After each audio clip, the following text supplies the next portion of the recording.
Hi. All right, here we go. Hit the button.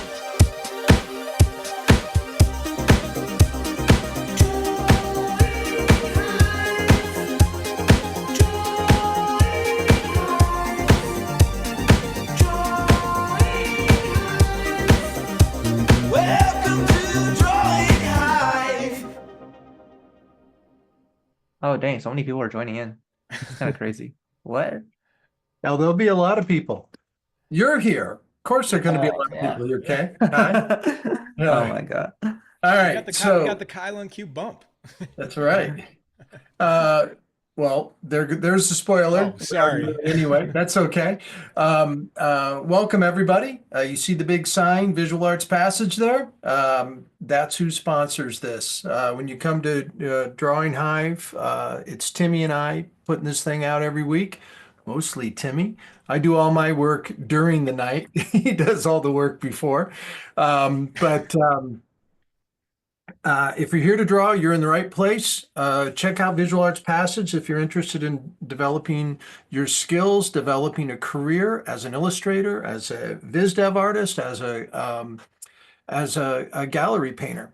I'm sure we'll talk more about it later on. But tonight we have, I love this, the return of Kai. It sounds very Star Warsy. I I like was it. going for that. I was trying to Yeah. say everything but Star Wars. Yeah. Well, we have some great reference, and Kai, thank you so much for doing this because one of the other things I do is always pick the reference, but I was like, I had the week off because look at this stuff. I had last week off too because Cassandra did it. Um, so this is our four references. We do three poses, two 20-minute poses and one 30-minute pose. And so here's number two, number three, and number four. These are all so fun. And I know somebody that's a good artist chose these because they chose really good lighting, good poses. They're perfect for us to work from tonight. So Kai, thank you so much. Oh, you're welcome. Of course, And my then pleasure. and then also thank you again. Check this out, everybody. Beautiful. This was the last time Kai was here, and he only finished the one the not during the night, the middle one, and then he did left and right over the next week or 10 days or so, and then posted them into our channel. And I just thank you so much for doing these are really great. Oh, thank you. Thank you, thank you. Um, Timmy, I think we're ready to go. We're ready to draw. All right, let's cook. Everybody, please, if this is your first time tuning in, we're gonna draw, we're gonna talk, we'll answer questions. Keep the questions coming whenever we have a guest. The questions are awesome. But draw along too. And as you draw, we're gonna tell you to post your work to Instagram. You don't have to, but it's my favorite part because we get to see all the art at the end of the night. You could post it. Tonight's episode is Drawing Knife 245. Episode 245. So if you do post, it's hashtag Drawing Knife, hashtag Drawing Knife 245, and at Visual Arts Passage. And you know what? Tag Kai in that too, because Kai deserves some spotlight. Because Yeah, that'd be awesome. yeah. Love to see everyone's work. I'll drop Kai's tag. In fact, swap out VAP with Kai. I'll drop that in the chat. That way I'm not saying tag everything, tag this, tag that, tag Nike. My sound is a bit quiet. Let's see here. But anyway, yes, let's get drawing. Awesome. We starting? Yes. All right, awesome. Drawing away, Kai. Get it started. Ooh. But yeah, how have you guys been since the last time saw you guys? Really good. Yeah? Nice. It's good to hear. Think so. I Always don't know. keeping If I have a busy. week if I have a week that's not good, I just adjust the bar and decide that that's what a good week must be now. Hey, that's like a good way of looking at it, right? Yeah, that's Nice, nice, nice, nice. Yeah. I didn't say hi to you, Adam. Adam, hi. fun. Howdy. Thanks for being here, man. Ah, pleasure always. Hey, what's up, Adam? Did we meet last time? We Or were, but I was I was so transfixed with not screwing up my painting that I didn't. oh, I remember you now. Yeah, we did meet last time. That's what he remembers. No, it's good seeing you again. You too. That's funny. Yeah. What's everyone working on today? Or like using like what medium is everyone using today? I almost never do watercolors, so I decided to bust out watercolors tonight. Nice. That's awesome. It seemed like a good idea at the time. But before I started them, it seemed like a great idea, so we'll see. Yeah, I love being inspired to play with something you don't normally, and then you're like, why was I thinking that was a great idea? Yeah, no, I totally feel you on that. I'm doing acrylic on cardboard that's sealed with GAC 100. Oh, so you're Oh, trying nice. too, huh? What'd you say, So, Adam? so you're trying something new too then. Yeah, right? I love my cardboard. Oh, that's awesome. You can work. I never worked on cardboard before. I didn't know that was like something you can actually get it to like work properly. Oh yeah, you put GAC on it, then it's not absorbent, and Really? yeah, and then like you got a nice mid-tone already down, so Oh, that's so interesting. it's kind of a nice place to start, and I always have cardboard around. Wow. Because Yeah, honestly, yeah.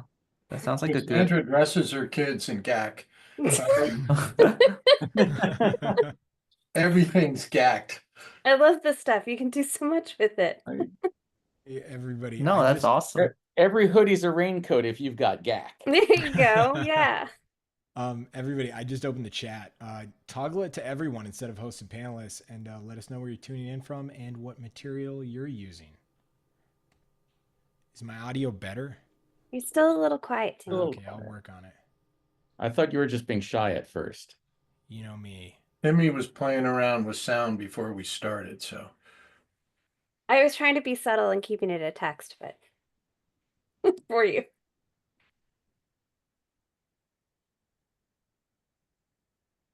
And Kai, for those who aren't used to seeing you work, like what are you working on? Because you've got like a sketch pad up.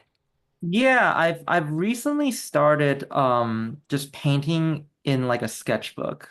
Yeah, like because I do so much demos every time or every week that I just kind of got sick of just running through panels all the time. I don't blame you So there. yeah, so like yeah, I just decided, and it actually works really well. I'm not doing this because like I'm like, well, I don't have panels. Like I really enjoy working on this surface. And basically it's literally just I think it's like a really hard or really thick mixed media paper. And I just primed it with shellac, like one coat, and then it's literally like ready to go in Oh like gosh, a yeah, then minute. that's like Yeah. a version of what I'm doing too. That's Yeah, great. yeah, yeah, Yeah, yeah. that's great. Yeah. That's great. So it's been great, and actually, I'm not using solvent, and I haven't actually been using solvent for a while now. Like it's because like I think I went to like a recent model session and I realized I forgot my Gamsol, Mm-hmm. and and then I was like, oh shoot, I don't have my Gamsol. So instead, I just used like my solvent-free gel, which is what I usually use later in the painting. I just used it in the beginning, and then I've been enjoying it so much more. So I just stopped using solvent entirely. And I've just Well, been that's doing like this. better for your health in the long It run is. too. It That's is. It awesome. is. Yeah, yeah. So I'm kind of glad that I was able to find this. Also, it's just I think that's the reason why I haven't like I enjoy traveling. I really like traveling. I like painting when I'm traveling, but man, finding solvent is always just such a pain because they don't Yeah. allow you to fly with solvent. But this basically solves all that. And now all I need to do is just, bring like one of those soap like that's made with linseed oil. Yeah, So yeah, that and I yeah. just clean my brushes like that instead of using solvent. And it's been great. Yeah. That's fantastic. Hmm. Yeah, Zoe Frank was saying she did kind of a similar thing that she stopped using solvent and just uses Yeah. oil and just for cleaning brushes, and she's really been enjoying it. Hmm. Yeah, yeah. I'm actually today I'm using this thing. Gamblin sent me this. They haven't really, I don't know if they put it on the market yet or Oh, the not, but three in it's one. Are the you gonna three say in which? one. The three Yeah. in one. Have you heard about it? Yes, I love their product. So I was just reading up on it. So I wanted to hear. I was going to ask you about it. So Oh that's wait, are they selling it yeah. already? They just put out an email like a couple days ago and announced it on Instagram too. Gotcha. Yeah, they sent me this like a month ago actually, and they wanted to get my in feedback on it, and I'm trying it out for the first time today. I don't know whether I like it yet or not because I don't, you know, I'm usually not picky with, most products, so Hmm. I'm not sure yet. But I don't hate it, so It yeah. sounded interesting because they were saying, and sorry, I geek out about art supplies, so then I like go down Yeah. the hole. But they were saying you can put it down on a panel before you put oil ground on, and like that prepares it really well. And then you can use it Hmm. as a medium, and then you can use it as like a retouch. So Hmm. that just sounds really Yeah. interesting. Yeah, that's what I heard too. So I'm trying it out. So far so good. So far it's pretty good. Yeah. So far so good. That's cool. Sorry, I don't Hmm. mean to like Oh overtalk. no, no, no, you're I was good. You're good. I was literally just reading about it. Yeah. Yeah, no, it sounds really cool. So that's why I was like I was pretty excited to just give it a try. Yeah. Uh, oh. Have you ever been sent something? Because I know that you work with a lot of companies. Have you ever been sent something where it just blew you away and you were like, this is one of my new favorite things? Has that ever happened? Oh yeah. Let me think. What was it? A couple.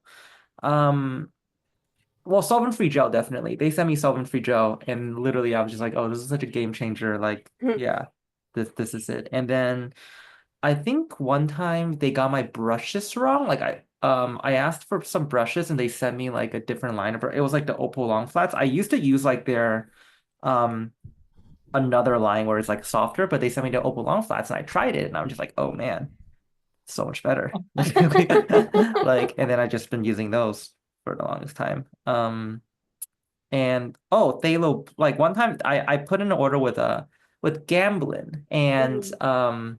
I usually use ultramarine blue, but one time they sent me like Thalo blue by accident, but then I tried it and I was like, "Oh, I mean, this is not, it can't replicate or it can't replace ultramarine blue, of course, because Right. it's a lot more intense and a lot more on the green side, but I really enjoyed it, and it's been kind of like a primary like part of my palette for like That's since as so long as I can cool. remember. Yeah, I've Yeah. always been a little intimidated by Phthalo.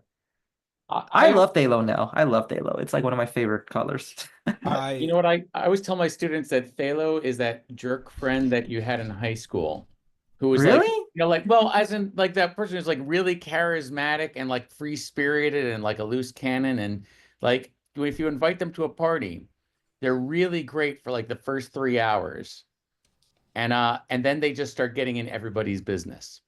Ah, Sooner or later, yeah. they're like breaking up relationships, and weeks later, you're finding traces of them still in your place. And This is such a cryptic description of a but material. Yeah. phthalo is like it's this color that if you use it, and then like an hour goes by, and you're doing something else, and then this Yeah. little bit of phthalo just creeps out of the metal of your brush, and just Hmm. to the next thing you're doing. Oh I man. see. And then you're like looking at and it's like you've used it as a mixing color somewhere. But whatever, let's say you used it to make like a really dark, and you're trying to make something else out of that. Suddenly, like phthalo is like making itself known in this whole mix. Um, Yeah. and if you get that on your hand, everything will wash off your hand except the phthalo. And for 3 days, you'll think you bruised yourself doing something, but it's just the phthalo that won't wash out. Yeah, that's why I keep hearing, but fortunately I've never actually had any of those issues. Yeah, Like, well, I think you're a really good painter. oh no, I think no, I think the key is just to like not let like just have a little bit of it Yeah, and just right. I use mean, it whenever. that's basically what I kind of say is like, it needs a job to do. Yeah. Yeah, yeah, yeah. You can't just be like, all right, go on, free reign on the palette. Yeah, yeah, yeah. That's a description of an English Mastiff. Needs a job to do. Seriously, that's Yeah. how they're described from the American Kennel Club. Kai, so is there a material or medium that you would just never part ways with, that you just can't imagine Probably working without? titanium white. Yeah. Hmm. Because I mean, probably titanium white, right? Because I like making things look shiny and glowy. So it's like if you take away titanium white, that basically, you know. Um, but okay, but on a serious note, I love transparent red oxide. I really like that color, and I also really like um alizarin permanent. So I guess it's between those two then. Yeah. Okay. I like transparent red oxide because it's like a really nice balance It's of red, lovely. yellow, and a bit of blue. And also, it's like transparent, so Mhm. it's not gonna overtake a lot of your colors. You can kind of implement it, and it serves as like a nice way of kind of balancing colors, right? And I love alizarin permanent just because again, it's like kind of on the same spectrum of transparent red oxides, except it doesn't have to yellow. It's just red and blue. Um, and I find myself using a lot of that, especially in the darks. So yeah, yeah, those two colors are pretty nice. Other than that, I can see myself replacing like, my Viridians. I can see myself stop using ultramarine blue. I can see myself stop using, like, yeah. Um, but those colors are, I feel like colors I'd probably miss if I were to replace them. Hmm. Yeah. So Kai, what have you been up to since we last saw you? When was the last time you I last want to saw me? say Like I want to say it was over a month ago. over a month Um, ago. I gotta check yeah. my calendar. Hold on. Over a month ago. That's like because I gotta see what I've been up to like since that because I have everything on my calendar. So Yeah. over a month. So was it? I was it before or was I already working on the God of War painting, or was Yes. that after? Yeah, you Did I finish it already, or was I starting on it? that I can't remember, but I do remember you were working on it. Maybe you just finished it. Gotcha, gotcha. Okay, cool, cool, cool. Yeah, so I mean that show went by. That was a pretty fun show. The painting ended up selling, which is cool. Congratulations. Right. That's always Thank like you. exciting to Right. Stickers. Yeah, it was cool. I wish I sold it for more. I priced it high, and then like the gallery was like, "Oh, we don't really price things at that range. You gotta like bring it down so that we could sell it." I'm like, "But I don't really want to sell it. Like, I want to, display it." So they're like, "No, no, no. We must sell it." I guess it's because they want the commission too. I mean, I don't blame them as a gallery. They want the Yeah. commission money, right? So I was like, fine, if you must." So initially, I priced it at like 10,000 because I really didn't want to sell it. And they're like, Yeah. no, well, like our customers don't really buy at that price. Can you go lower? I was like 8,000. They're Yeah. like, can you do 6,000? I'm just like, I don't want to, but I guess because I want to, Uh-huh. Oh, I that's want to kind keep of a working. bummer. Can you cut Yeah, your commission in half? yeah. And I was like, but it's okay. You know what? Because I'm at the end of the day, I still have like a really good photo of that, and they said I am allowed to, just sell limited prints of, that. And I guess the lessons that I learned while making that painting was worth it. And I can always just paint more. Like I don't really, yeah. But yeah, but other than that, it was pretty good. It was a pretty fun event. Got to meet a lot of really cool people there. See a lot of really cool artworks. And yeah, have you guys been down to Nucleus before? It's a really dope space. No, we talked about it a little bit last time you were on here, and we've got a lot of mutual friends, I think, that have spent time there.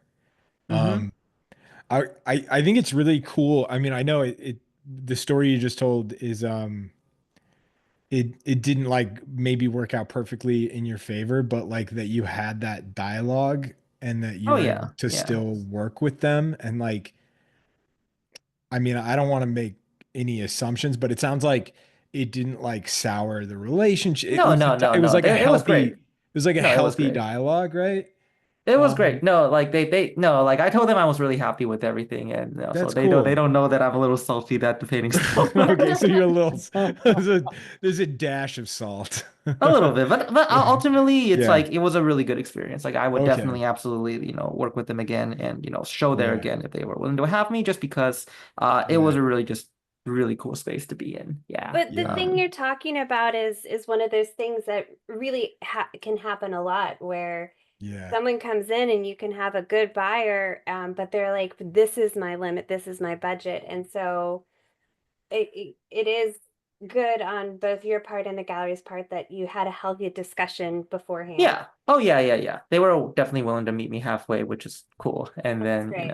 so yeah, that's why I'm saying like, I would definitely be happy to work with them again. Oh, yeah, no, I'm And more supporting yeah. what you're saying. Oh yeah, for sure, Yeah. for sure. But yeah. I think it's really easy when um when opposing opinions, right, Hmm. collide in business. It's so easy for that dialogue to totally have the ability to be like totally like solved and like healthy, but it's so easy for it to spiral out of control really Yeah, fast. for sure, for As sure. a being like I feel like I'm being taken advantage of, like it I don't know. It's something that I have to police with myself where it's like I don't know.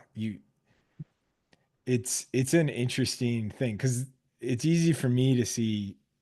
It's easy. I think it's probably easier for me to see both sides of it than a person that is an artist, Hmm. just Yeah. mainly because you're just like there. I can only imagine the anxieties of owning a gallery, Oh like yeah. of like the overhead and the stress Yeah. of just so many things, but and you want to keep everybody happy. Uh, Yeah, yeah. and I imagine that Cassandra, you and I've been watching the studio, right? Yeah. Okay. Oh, you've been And watching that show? Dude, I oh, love that It's I show. so love great, it. isn't it? And Oh my God, I love that show so much. I completely identify with Seth Rogen's character mainly because Dude. he is a The people person, pleaser.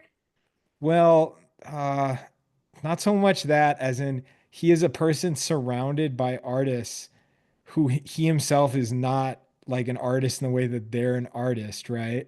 Yeah. But he so desperately wants them to like him. Yeah. Oh yeah, that Right? part's That painful. show's so great. Oh I my love Oh, it. God. It feels like it's more documentary than it is like Hmm. comedy. yeah. Yeah, I've been telling everyone that I know to check that show out. I'm not even kidding. Like I've been telling people, I'm like, dude, I like checked it. You want to actually know how I come to like know that show? It was so funny. I was at like a McDonald's drive-through Which and I saw I'll just really quickly before you tell your story, I'll oh yeah, yeah. the studio, it's an Apple show. It's Seth Rogen and Yes. he plays the head of a major film studio. And Yeah. he is like a true lover of film and he's being forced to be like the suit, Hmm. essentially. So anyway, Kai, sorry, go ahead. Oh no, no, no, yeah. No, but I found that out not through a trailer, not through like YouTube, not through any, not through Instagram, not through TikTok. I found that out because I was at a McDonald's drive-through and I was eating my food, and then like I just saw a billboard with that. I'm like, oh, Seth Rogen's making something new. That's cool. And then for some reason, it just looked so interesting. I was like, the studio, what's that about? Oh And man, I that's Googled awesome. it. A I Googled billboard's it, and I was like, yeah, How cool is that? A billboard still works. it still works. It still works. It worked on me. Like I was like, huh, Hell that's yeah. actually really interesting. I'm like, Hell huh. yeah. And I then mean, we have a ad in Imagine FX magazine this month. yeah. And you're like, I mean, like as a person that buys ads pretty often, it's like, you're like, do those still work? And you're like, yeah, they do. Oh yeah, They absolutely. It do. worked on me. Like Yeah. I immediately was intrigued, and then I was like, oh, okay. So then I Googled it. I'm like, oh, that sounds actually like a really interesting premise. So then I download. I didn't have Google I didn't have Apple TV. Yeah. I didn't have it. So it made me so intrigued. I downloaded it and bought a subscription just to mark it down. Well, like it has this almost a throwback to old Hollywood, Yeah. um, Yeah. with this modern twist that is just so fun and refreshing. And Hmm. I love that playfulness of, the guest stars that they've The gotten guest stars on are stacked. Like I'm have like, oh my blown me God, this is away. they got freaking Martin Scorsese. I'm like, what? What? Yeah. That's crazy. I was really surprised at what's her name in the latest episode. Olivia. Oh, whoa, whoa, whoa, whoa. No Olivia spoilers. Wilde. I actually Oh, have not seen oh, the latest okay. episode yet. All I right, no wanted to spoilers. Dropped later. yesterday. No We can spoilers. we can talk about all the episodes up to episode 3. I haven't But seen episode here, 4 yet. I think We people won't will give any appreciate. spoilers. I Okay, think okay. people we'll do no spoilers, and I think it's kind of an underdog show. So like It is. we won't get into it. But um, I saw this and I was like, oh, cool. They hired like a real illustrator to do a Mhm. real post, like a good poster. It's so fun. Yeah. Yeah. Well, Yeah, and like, all the shows that are getting a bunch of talk, and this is just coming from my perspective, really stress me out. And they're all yeah, very serious and at times traumatic. And this is just fun. And his stress, I love that the score is like jazzy drums. yeah. Like Mm-hmm. it's just fun and I enjoy it. No music lends better to comedy than jazz. It's Mm-hmm. it's the easiest, it is the easiest music. So I edit quite a bit, Kai, and I edit Mm-hmm. for like comedians often. It Mm-hmm. is there is anytime I have to edit anything not with jazz, it is like, oh, this is gonna be so much more work. Like Oh man. drums. Oh my God, it plays so well with like uneasiness and like like discomfort, Yeah. which I think is like great for the studio because a lot of the show is like discomfort and like kind of just like cringy moments. Um, Mm-hmm. but yeah, it's very fun. Love it. No, of course. Yeah, absolutely. No, I'm glad that you guys are watching that too, because I've like that's been one of my favorite shows of this year so far. Yeah. Yeah, I know. Yeah. I was reading a thing. I really hope Apple is losing a ton of money on streaming, like horribly so. Um, like over $1 billion lost in No, a because like year. my favorite shows are over there. Like I love I Ted know. Lasso. I loved Shrinking, like, and I'm loving Studio. I need them There's a to yeah, keep up. I was yeah, yeah. I'm a little worried. I'm a little nervous as a fan of Severance and the studio. I'm a little nervous for their futures, but I don't know.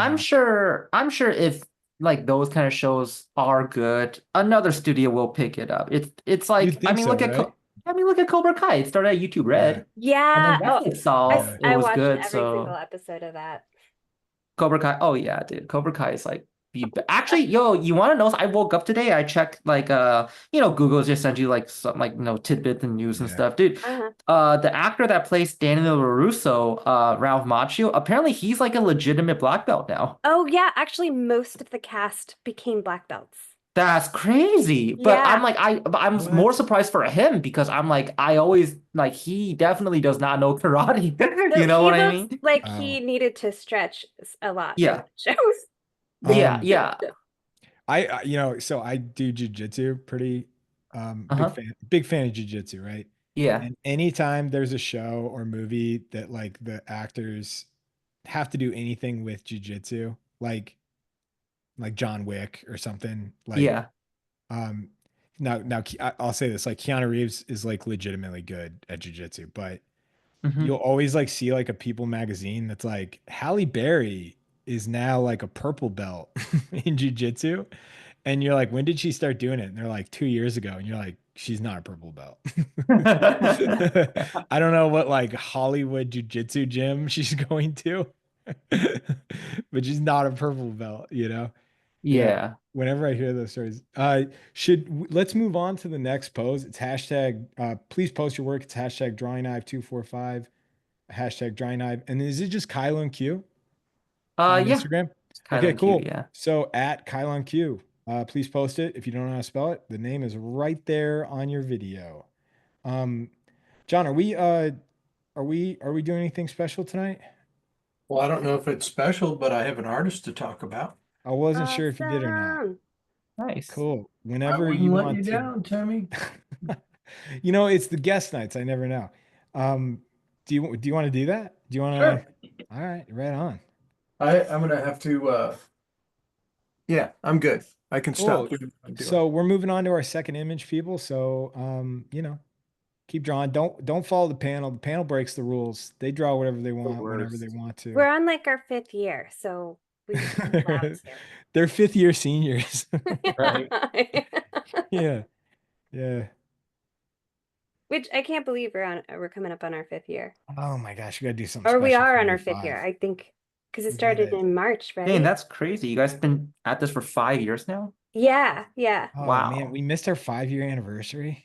Dang, we should do like a yeah, like a delayed celebration of some sort.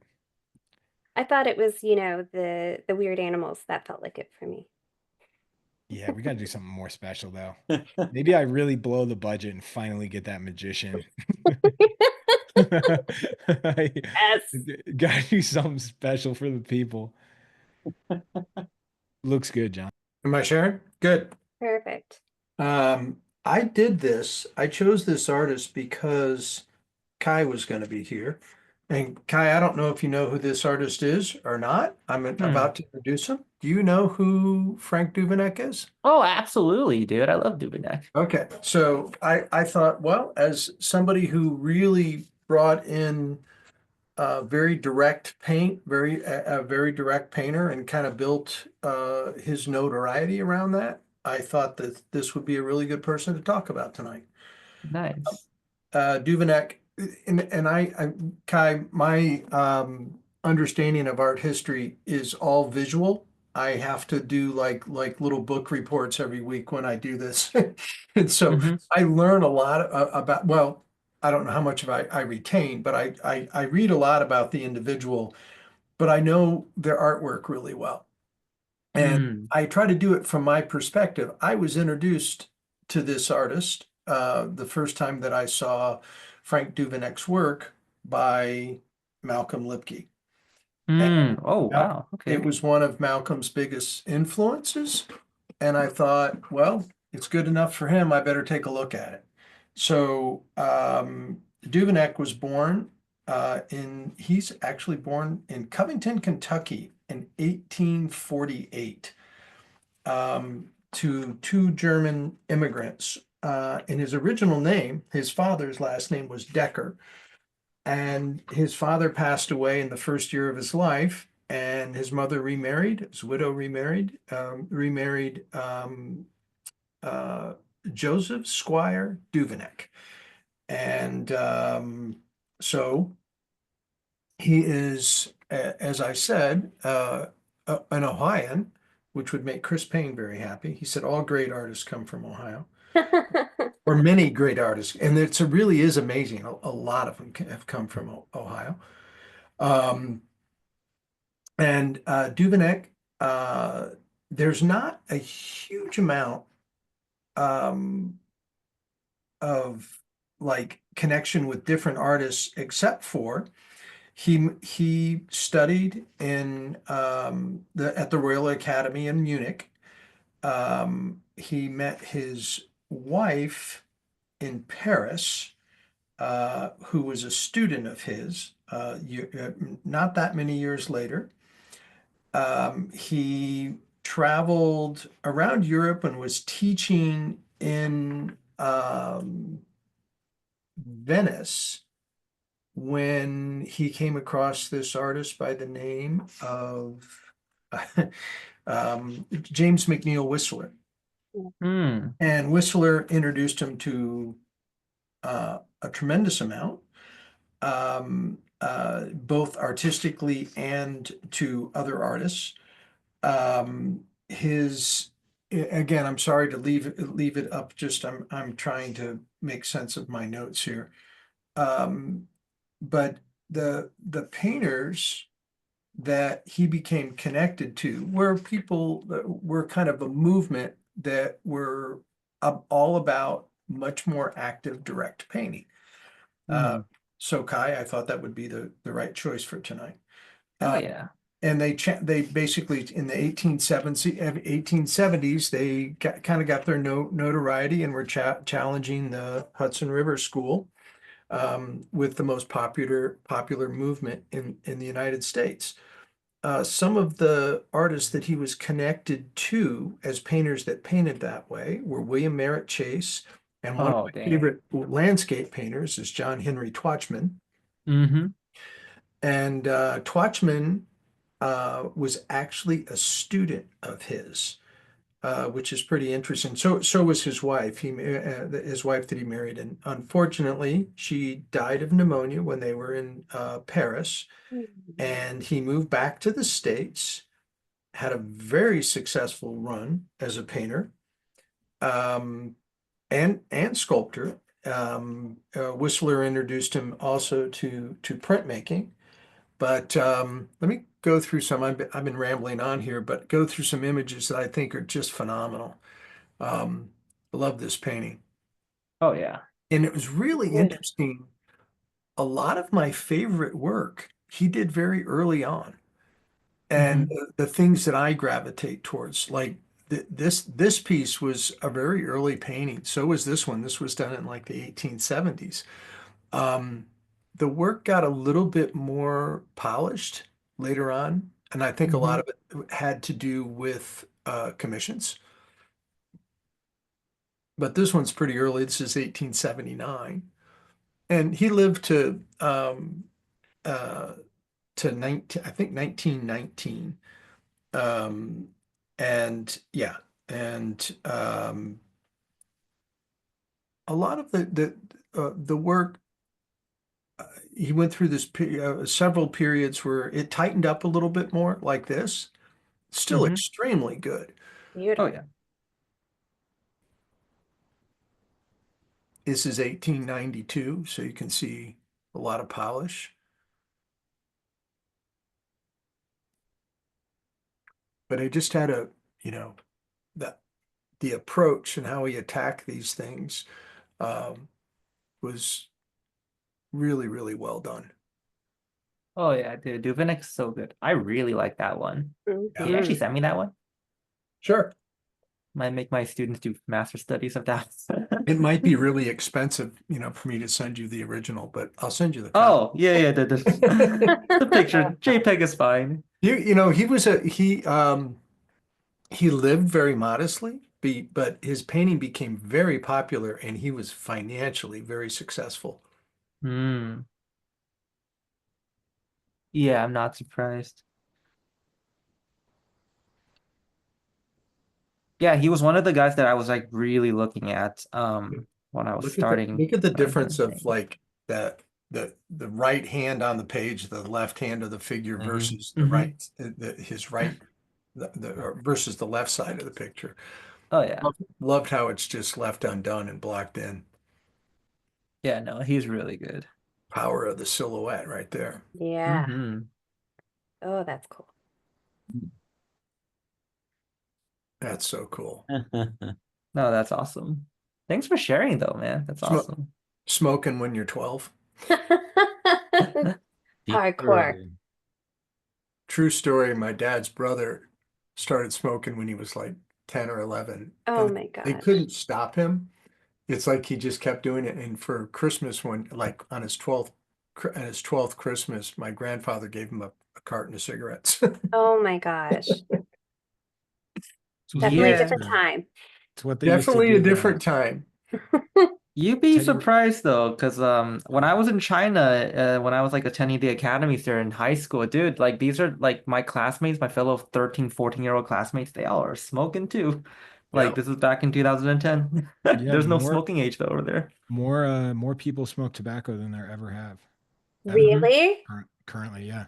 It's just not in the States.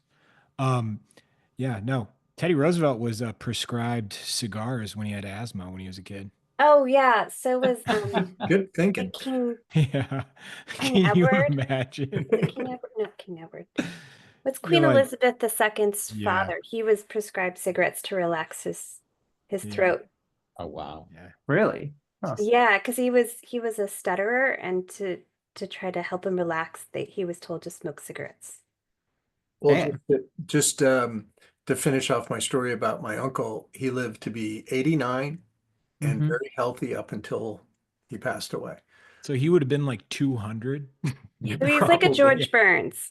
Well, the same. My father lived to be 86, and Yeah, he never stopped yeah, smoking either. yeah. No, Like amazing. everybody in the family smoked, and he had to hide it. where he would, he cut down to like 4 or 5 a day just because our family wouldn't tolerate Right. it. Sorry for Mm. That's the okay. side quest No, that's fine. conversation. Check out these landscapes. Oh. Oh, that's awesome. These are really nice. I love these things. Mhm.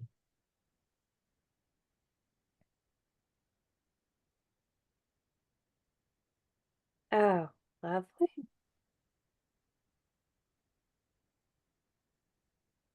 It is beautifully done. Oh yeah. Oh, Oh, that's amazing. This is actually my favorite one. I love this one. Mm. I know it's a sketch, but it's just so good. Yeah. It makes me think of Turner too. Oh Turner. yeah, It a makes little me bit. think I was of about to say, I was like, it's a bit of a Turner-esque vibe. and Thomas Akins for sure. Hmm. Mm-hmm. Yeah. Have you guys ever been down to the Pennsylvania Academy of Fine Arts? They have a lot of Akins paintings there because he was like one of the students. I have a book on him that's from there, but I didn't go. That's Oh, fun. yeah, you guys should check it out, Papa. Yeah. Road trip. Yeah, I haven't been there. It's been a while. Which is crazy because I'm teaching like, 15 miles from there. Oh, you No, are? are you, Really? Adam? Yeah, yeah, I'm right outside Philadelphia. Oh, yeah, you should go check it out. I used to sneak into the cast hall all the time back in the days. That's where I slept.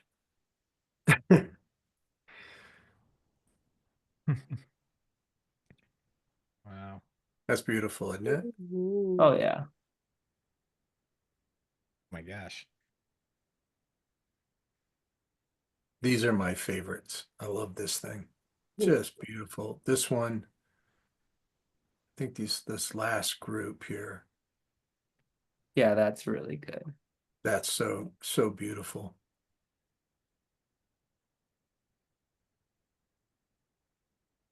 These are the last two. This one and this one. This one's Hmm. indicative of, Mm. Mhm. watching Lipke paint. Yeah. Did you study with Malcolm Lipke? No, he taught with me at the he taught for me with the Illustration Academy for a few years. Oh, gotcha, gotcha. I love Lipke's work. Oh, yeah. I remember And seeing his work at Arcadia back in the days, Arcadia Contemporary Gallery. Mm-hmm. yep, So good. he was Steve Diamond's main gun for a long time. Mm. What's going on in this photo? I'm not sure. Looks like he's setting up to paint. Mm-hmm. Okay. That's his easel and everything. Yeah. And here he is as a young guy. Big head. Wow. Good.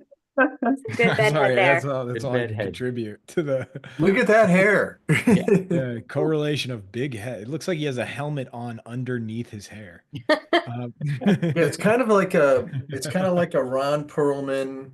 yeah. Yeah, that's what I Right. was saying. Oh, I was like, whoa. oh. Yeah, Yeah. He does Totally. it. Ron Perlman, totally. yeah. Yeah. Well, anyway, that Nice. I thought that'd be a good one with Kai and tonight. That's a great To one, Yeah, talk I John. about Thank appreciate it, you. man. Yeah, that Yeah. was awesome. Thanks for sharing all that. killer. Yeah. I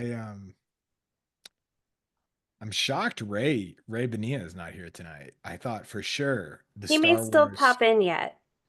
the Star Wars nerd bait would get him. Kai, Paired with Kai. He was very excited you were coming. did you appreciate or did it bother you that when I posted your Darth Maul drawing, I referred to it as Star Trek? I was Oh trying yeah, dude. I I was like, was oh like, my I wanted to gosh. write geek bait, but I didn't want to ruin it. to Oh I no, it's almost cool. just went with my personal account, was like, these idiots at Visual Arts and Passage don't know the difference. I just yeah. Dude, I I'm totally hate gonna title this as one of my favorite Star Trek characters when I post it on Yeah. my yeah, you Instagram. gotta do it. You gotta do it. I hate social media so much. You're just like trolling them now. Yeah, And now I'm just like the only thing I can find solace in because I manage our social media. And for a long time, we would have students do it. And that's actually my life is like so much better when the students have done it. But I've been doing it lately, and I'm like, oh, the only comfort I find is in trolling people when I Oh do yeah, it. dude. You gotta troll. Yeah. well, I think, I think life just feels better when you post a baby Yoda and write live long and prosper. Oh Hmm. yeah. Oh, Adam. Adam. I'm right? stealing that. I'm stealing that. Yeah, I'll put it in quotations. Live long, prosper, Yeah. dash, and then what other alien not ET, that's not good enough. It needs to I'll Well, just say Yoda. I'll say I think, Yoda, but I'll post Grogu. That'll do it. That'll yeah. work. Bro. Yeah. Live long and prosper, Starbuck. Yeah. Live No, you long and prosper. gotta post the Mandalorian and say I just love Boba Fett. It's my Boba Fett painting right here. That's a good one. Yeah. I really do. John and I, well, John does 99.9% of lifting on this, but we will do a career talk with a lot of schools, like Hmm. mostly art colleges. It's all online. And our conversations about like what's important to succeed, they've one element of them has changed. So John, you've remained pretty steady on just like it's all about your portfolio and like where you focus your energy into your portfolio. But the one thing that I kind of pushed back on recently, and John, I mean, you didn't push back on it at all, but like I was just like the social media thing, I don't think is nearly as important as I think it's the stock is way too high up on it. I don't think it's I think it's a lottery ticket that you could purchase and it could turn out fantastic for you and it could be life changing and it could I think that there's probably hundreds of artists who could say like it did everything for me like like Hmm. like my career wouldn't exist, but I would say for like 99% of artists using it, it's just a major distraction and it makes you feel crummy. I think it totally depends on what kind of art you're doing. Yeah, Because I I think think, like, it I used mean, to be such an important part of us being like you need to focus your energy on this, as in like invest your time in it. And now I'm just like post your work, that's fine, but like do you know what I mean? Like the difference of like I I don't know. don't think Like, I have a lot of like collectors that follow me through yeah. social media, and like it helps them be aware too of what I'm working on, and they get excited about it, and like they go follow the galleries. So So it's I helped me a lot. that's definitely I mean that's not possible for me to debate. Like that's just sounds true. But it's not my Yeah, focus. It's a tool to yeah, help me with my career. yeah. I the only I think the only counter to that, and it's not even a counter, it's just that we're talking with Gen Z and like young Gen Z now. And like I was at the new school 2 weeks ago, 2 or 3 weeks ago, and like the level of anxiety that they describe their students having due to social media Mm, and like yeah. it's like not it's something that I think like Cassandra, like someone like you or me, like at our age and like the world we grew up in, like we didn't grow up in the world that like put all of its stock in that. Does that Right. make sense? Yeah, yeah, And yeah. so like we can imagine a world where that's not the It most isn't like it's valuable a current thing. tool, but it doesn't define me. It doesn't define you. And also like I think that I don't want to like you have balance, right? Hmm. Like you're not like logging like 9 hours a day staring at your phone, right? But And and I don't have a huge following. It's like I have like a more manageable. it's I mean I will totally like bend the knee and stand down to say like there are people who are going to do the exact opposite of what I say and it will be so fruitful for them that Mm. my opinion would be dumb, right? But I think the net loss you get, I don't know. No, I think that Uh, there's always does that make exceptions to the sense? rule. Yeah. Like I don't think it should be fully Yeah. dismissed, but not also fully focused either. It's tough. Yeah, I don't know. Kai, what do Yeah, you think about I it? think, yeah, I mean, You I think tell my do you think I students have to a bad get, here's the question. no, Do you no, think I no, have a no. bad take? No. It definitely makes sense. Totally makes sense, right? Because I think when you use social media as a way of like just trying to attain fame or trying to attain success, that is when things can derail really quickly. You know what I mean? Mm-hmm. Mm-hmm. Because it is a lottery. It really is a lottery. Like and I've seen people succeed. I also seen people fail. I've seen people really succeed. I've seen people really fail. But I also just seen people just kind of like, like dawdling in the middle. Like, it's not helping them immensely, but it's also not helping them. But no, like Yeah. I usually have, like, for instance, I usually have my students download social media, or at least social Instagram, right? I have them download it not for anything. I was like, you don't even need to post your work. You don't have to do any of that. Use it as a study tool though. Like follow all the artists that you like, Mm-hmm. because you're not gonna find any other platforms where, an artist like Jeremy Lip King, or even like, like people Mm-hmm. um like Alex Venezia. Like you're not gonna find, or Michael Klein, you're not gonna find another platform where they're posting videos of them working on a painting, or videos of them like showing like a really close-up shot of like a work in progress. That's where learning can happen, right? And I'm saying this just because I learned from social media. Like I didn't have a painting teacher. I just learned by following painters I really like, and Mm-hmm.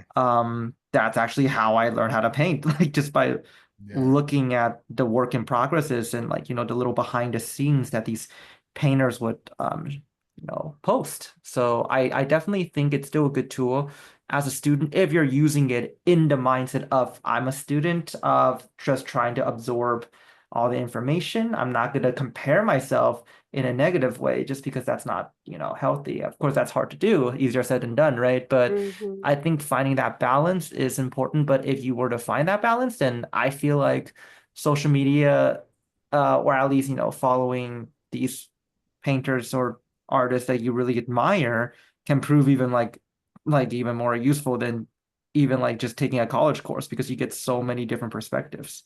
But of course, it's like hard to navigate. You got to navigate around. But Yeah, like how so here's a great example because I only use social media to work. Okay. So hmm it is exclusively I do not use it for like personal interest. I don't use it for personal hobby. But even though I try so hard, because I just like I really do think of it as like it's a literal addiction. Um, like the phone, the attachment to the phone. And hmm it really bothers me. And no, even though I'm a person who's like actively really trying to like when I get on Instagram, all I want to do is get the stuff done I need to get done for the school and then like dip out. hmm And it is so hard to not get pulled into a little web, Oh like a little yeah. Mark Zuckerberg web of hey, I thought you should look at this. And then, the thing that I've noticed is I'm trying to think. It's not like a frontal. There's something about Yuval Harari. He's a futurist. He talks about this like your the things you do that like comfort you but don't like it's like your passive mind versus your active mind. So like my passive mind takes over when I'm on Instagram, meaning I start to look at things that like feed like make me feel good or like make me react or like you know like more synapses in my brain just that are like more engaging. And so hmm like the things I'm looking at aren't even really like the things that I actively think are the most beneficial for me. They're just I get sucked into the thing of just like I'm doing a terrible job expressing it, but like even if I like actively were like to go onto Instagram to learn something, it would be so hard for me to to I guess like actively focus and like keep Yeah. and Yeah. No, I'm I out definitely see that happening and then nowadays. like Yeah. out of nowhere I'm just like whoa why did I end up on like puppy gram you know Yeah, I yeah think I'm honestly, like, I feel like when I was like using Instagram, it was still it was still in its infancy. So there weren't shorts, there weren't reels, there weren't anything like that. So I think it was a lot easier to focus on just, just kind of like looking at things that you wanted to. But yeah, I can definitely see where you're coming from in terms of like nowadays where it's programmed, like the whole algorithm is programmed to make you stay on the app, right? And I think that's Hmm. where it's yeah, that's a bit of an issue. I, So I've had a couple of moments where I thought I'd figured it out too. There was a couple years ago I had this string of things I posted that like hit like 10,000 people yeah. responded to it, and my follower list like doubled in a month.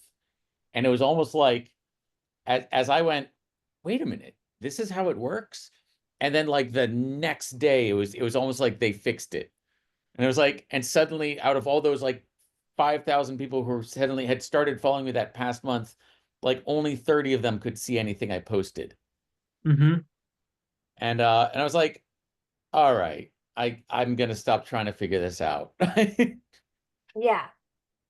And when once a year that will still happen. Like I'll have this like a couple kind of runaway things that build, and then it's sort of like there's this hard cutoff that goes, all right, that's enough of you.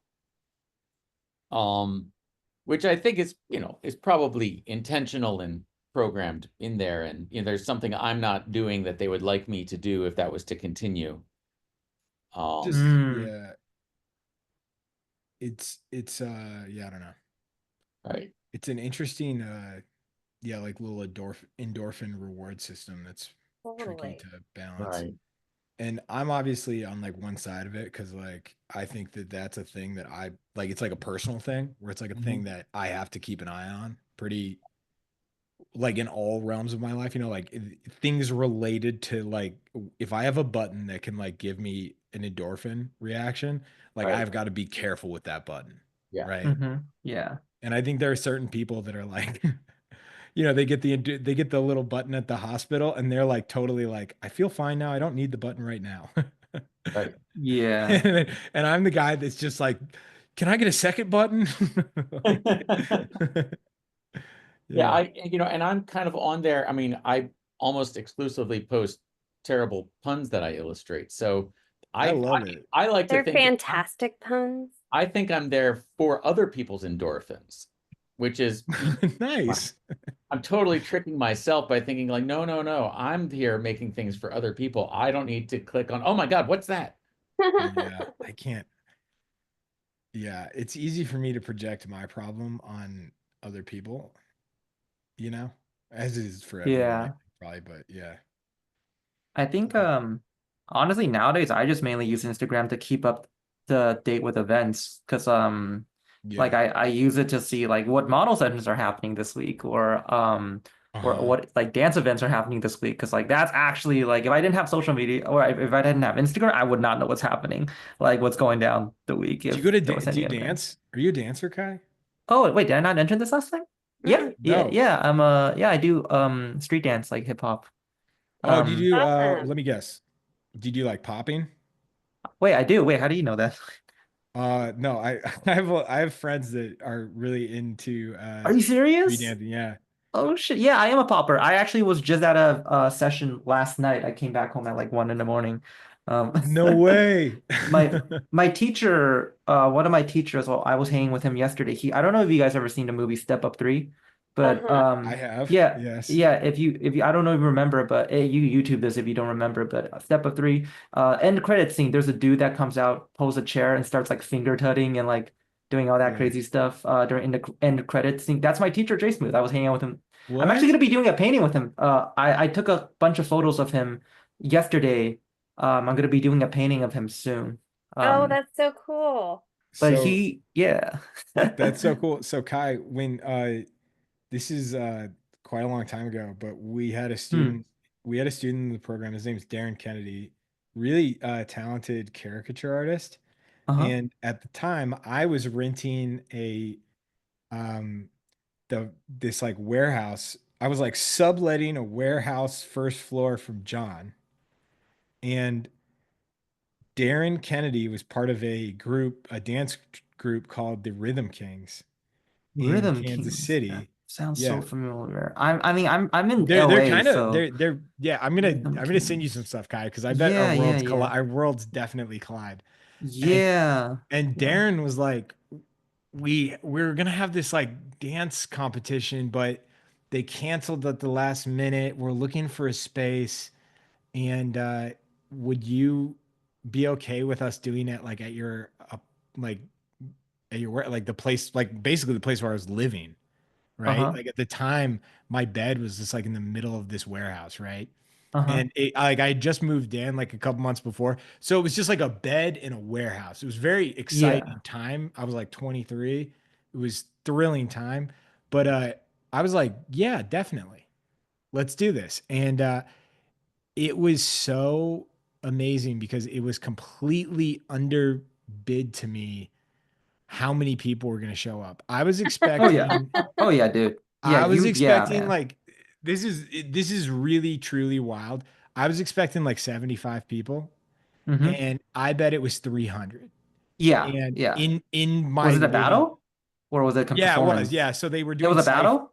so they were Oh doing shit, it was okay, they okay. were doing little so Cyphers, they right? had yeah, Yeah. so they had like open dancing ciphers and then they had Mm-hmm. mystery judges walking around so nobody knew who the judges were, and then you made it into the bracket Top basically. top 16 or top 32, right? Yeah, yeah, I can't remember. Nice. This is a while ago, but it was so wild because 300 people were in my space. I have like tons of like at the time I was doing a lot of production like for video and Uh-huh. photography for these studios. I had like all this production equipment from a production house I was Oh my working with there, gosh.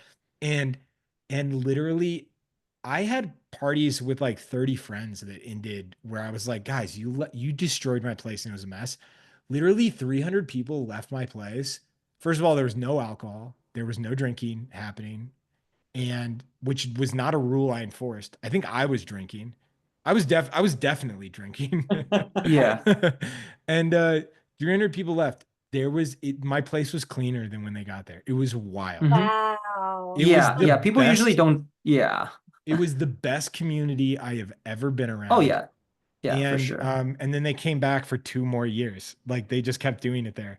That's And awesome. it was so cool. And there were a bunch of people from America's Got Talent on. It was so Oh, much fun. sick, dude. Yeah, so Yeah, yeah. it was like one of those things where you expect I expected like a little dance. Like I had no expectations for it and expected just kind of a little thing. Uh-huh. And it was like, oh, there's like athletes at my Mm-hmm. house. Oh yeah. Oh yeah, dude. Yeah. Yeah, like yeah. Can you explain popping and when you got into it? For sure. So popping is for people who don't know, popping is a street dance style. It's a funk style that, has a long history. It was developed in California. In terms of like the originators is highly debated, so I'm not even gonna get into that because people get butthurt over it. Um, but anyways, it's like a type of dance style where normally you will listen to like, we dance to like funk music with like really heavy snares, heavy bass, heavy snares, Mhm. and then it's where you contract your muscle to the snares, right? So then it looks so you're popping to the music, you know what I mean? And Mhm. there's also waving and all that stuff, gliding. It was actually the style that Michael Jackson had his foundation built upon. And that's actually how I got into it because I started my dance journey by imitating Michael Jackson. I did like a Michael Jackson routine middle school. I taught myself how to dance because I watched Billie Jean and it just changed my life and I'm just like I Oh, gotta learn that's how to do so this. fun. Yeah, and I did the talent show. I won the talent show, and then after that became pretty popular in school. And this is before I was doing art. Like I was much into dance before I was into art. And um Really? yeah, and I used to be a street performer like in Ch did I not tell you guys this last time? No. No, I don't No. no, want you to haven't repeat had myself, on. but really? No, you haven't. Oh. This is an amazing little. That's crazy. Okay, well, when I was in China, because I mean, I think I told you guys I was sent to China when I was in high school, right? Yes. So I was sent to China, yeah. But here's the thing, my parents didn't really, like they gave me like chump change, but that's pretty much like, that wasn't really enough. And for the rest, I was like trying to figure out how to make money. And, during the day, my friends and I, we would go out to the streets and we would draw people's portraits. That's how we like, made money in terms Mhm. of doing that in the day. But during nighttime, it's dark. Can't really do that because it's dark. Can't see anything. So, and I really like street dance. And I had another group of friends that were all street dancers and they had a boombox. Actually, one of my friends, he had like this electric bike that looked like a motorcycle that had like a speaker inside the seat. And then we would just go to the square, like the town square. He would play music like hip hop, funk, like, poppy music. And then like we would street perform. So I was actually street performing at night. And yeah, but it was, and at that time I was getting into popping. I got into popping because I was getting sick of like just imitating Michael Jackson. Like I was like, I don't want to just be copying this guy's moves because people are like, oh, you're just doing Michael Jackson. I was like, okay, who did he learn? How did he learn it? There's no way. I mean, I know people are saying he did all, no, no, like he definitely learned it from someone, right? There's no way that he made all this up by himself. And yeah, I eventually stumbled across, writings of where he was talking about like, oh yeah, like I learned from the poppers of California, like the Electric Boogaloo crew, California. And I was like, what's that? What's popping? And then yeah, and then that's why I learned like, poppers with like he learned from like a lot of the OGs, uh, who taught him. And actually I am actually lucky enough to have actually studied under some of the people that taught him too, because they're still alive to this day. Like Pop and Pete, Wow. he is one of the OGs of popping. He's like 60, he's like in his 60s now. He's been doing this for a while. And he was actually in Michael's like Thriller video. He was in a couple of his other videos. He taught Michael the hits. He taught Michael like a lot of the waves and stuff. And yeah, I saw him a couple of times in LA because he teaches around here. And I'm currently studying under one of his students right now. And another person who was Michael's primary teacher, Pop and Taco, Bruno Valken, rest in peace. He recently passed away. And he was the main, like he's the person that mainly taught Michael. Like Michael's like, wherever he does like his isolations, all his like waving isolations, head isolations, that was all Pop and Taco's moves. That was all taught to Michael from Taco. And my Wow. teacher, Jay Smooth, last night, he is a direct student of Pop and Taco. So um yeah, so Oh like the my gosh. history and lineage is it kind of goes kind of deep, It's I feel like it's super interesting because I feel like us as painters, we look at people like Sargent, Zorn, even like Duveneck, right? But it's like they've all been dead for quite some time. But the so it's kind of hard to pinpoint like, sometimes like the source or really get to the root of, the history of everything, of how it came to be. But Uh-huh. I like street dance because like a lot of the people who originated these things are still alive and still with us today. Like you guys heard of Crump, right? Like the creator of Crump tie dyes. Yeah. He's still alive. He's like in his What to 40s. Crump, explain to everybody what crump is. I can't really explain it too much I because couldn't even begin. Yeah. I'm not a crumper, so I'm afraid I'm gonna give it again like because a lot of the originators are still alive today, it's people are kind of like very sensitive towards like how you label certain things in dance. So it's like I Uh-huh. don't but yeah, so I can't you can just Google just YouTube crump and then you'll see what it is. Like Crumping is wild. it is. Yeah. Yeah. It kind of reminds me of like dance with like the haka almost. Yeah, Oh, it's yeah, I could see that. yeah, it's really yeah, I wouldn't it's just really a lot of controlled. I would say it's controlled energy. It's controlled. It's like you're controlling and then you release energy. I've battled a couple crumpers before and it Really? was wild. Yeah, yeah, yeah. Like it was it's definitely cool. No, but yeah, the type of dance I do is popping. Actually, yeah, if anyone is ever in LA and they want to like Uh-huh. see or ever are traveling to LA, and this is really where I feel like dancing is almost kind of like a video game. Like, and you were mentioning like, when you were hosting that at your Yeah. place, right? You were surprised. Oh, dude, you have no idea. Like in LA, there's this event, and actually it's happening tonight. I'm debating whether I should go or not. But there's a cipher session, Yeah. like a meeting, like a gathering that happens Uh-huh. every Wednesday and Thursday in LA. It's almost like a tradition now. Like and sometimes people would Yeah. just like there will be like film like people with cameras, like like people, they will go and just film the experience. But basically it's in DTLA, downtown Los Angeles at night. Usually starts at 11 p.m. This tonight's starting at 9:30, so probably why I'm gonna go. But like usually it starts at 11 to 12 in the morning. And goes until like 6 in the morning, and it's like a gathering of all the top street dancers, or all just people who want to learn, or people who are training, who are professionals, whatever. They all gather on this bridge in downtown Yeah. Los Angeles at the middle of the night, in downtown, where it's like, and the reason why they're all gathering there is for one person, Tabo.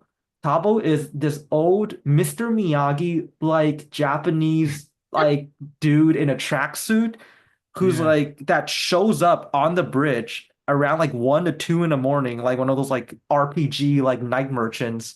And then you just like, and he would teach you the secrets of animation dance. Like he would teach you like how to Oh, control your wow. body in ways of, yeah, like a lot of his students are like people from Jabberwocky study under him, all a bunch of the Yeah. Poryonics study under him, like Wow. a lot like Matt Chat, Street Dance. Remember Step Up 3, the robot Yes. dude with I yeah, that's his Uh-huh. student too, Matt Chat. He shows up there sometimes.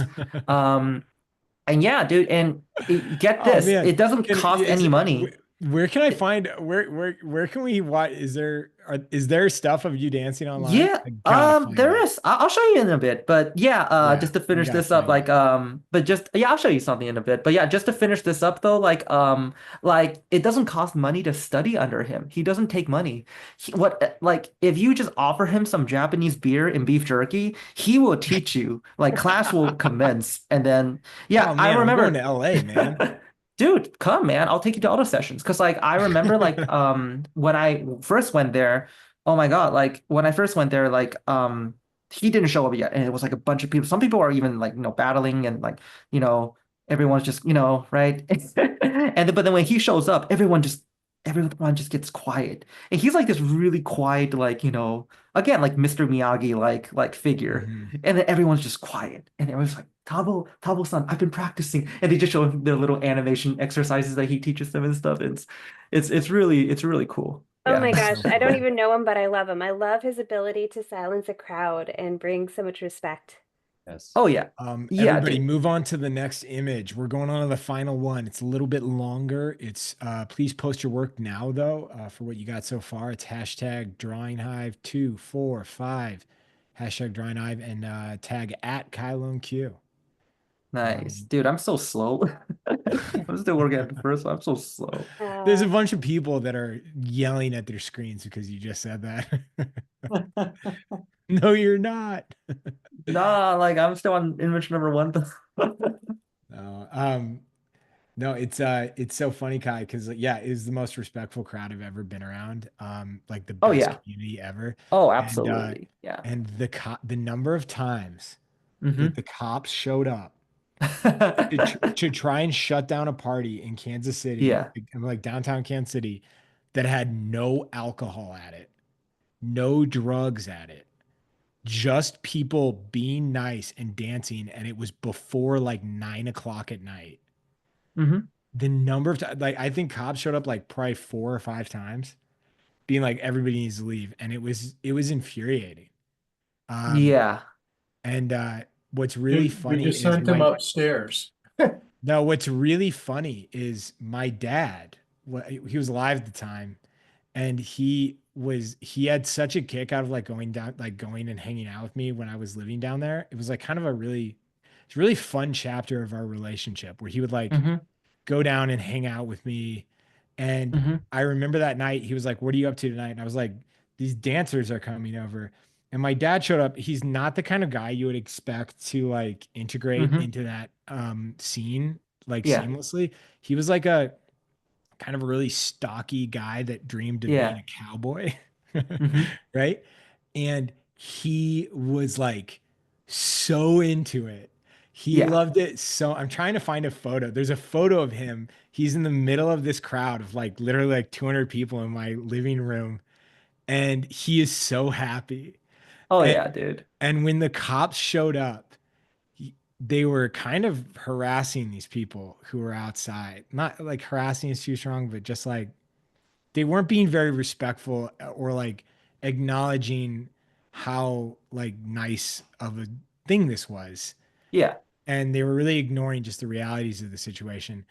And everybody, I think, especially in that community, was like fully aware of like we need to really be like this is dicey because they could just shut this down, and it would like wouldn't that just like ruin the evening for everybody? Hmm. And my dad had like just been there just long enough to just be like, this is amazing, this is so cool, and everybody's having this like seemingly like just like sober, like really beautiful thing. It's a thing you don't see often. Mm-mm. No, yeah. Right?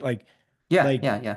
and he was like caught up in this like magical moment, and somebody came inside and was like, the cops are back again. And my dad was like, and John knows my dad. Everybody, I've talked about my dad on this too much. Like Hmm. he was a really I was strong there, Timmy. I remember this. you weren't you at the second one?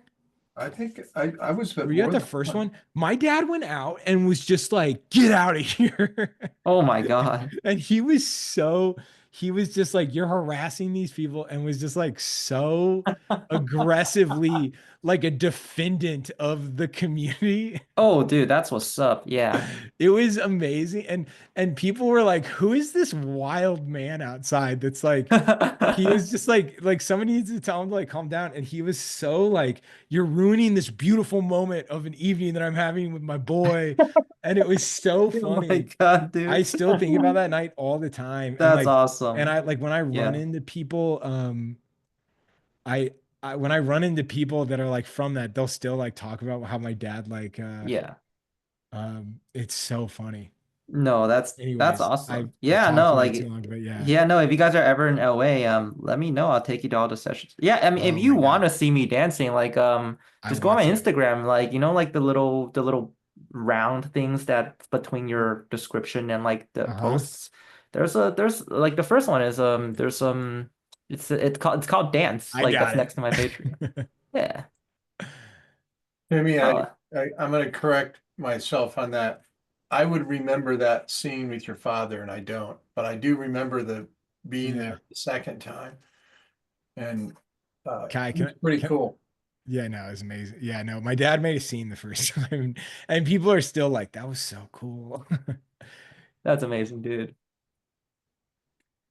Kai, can I share this?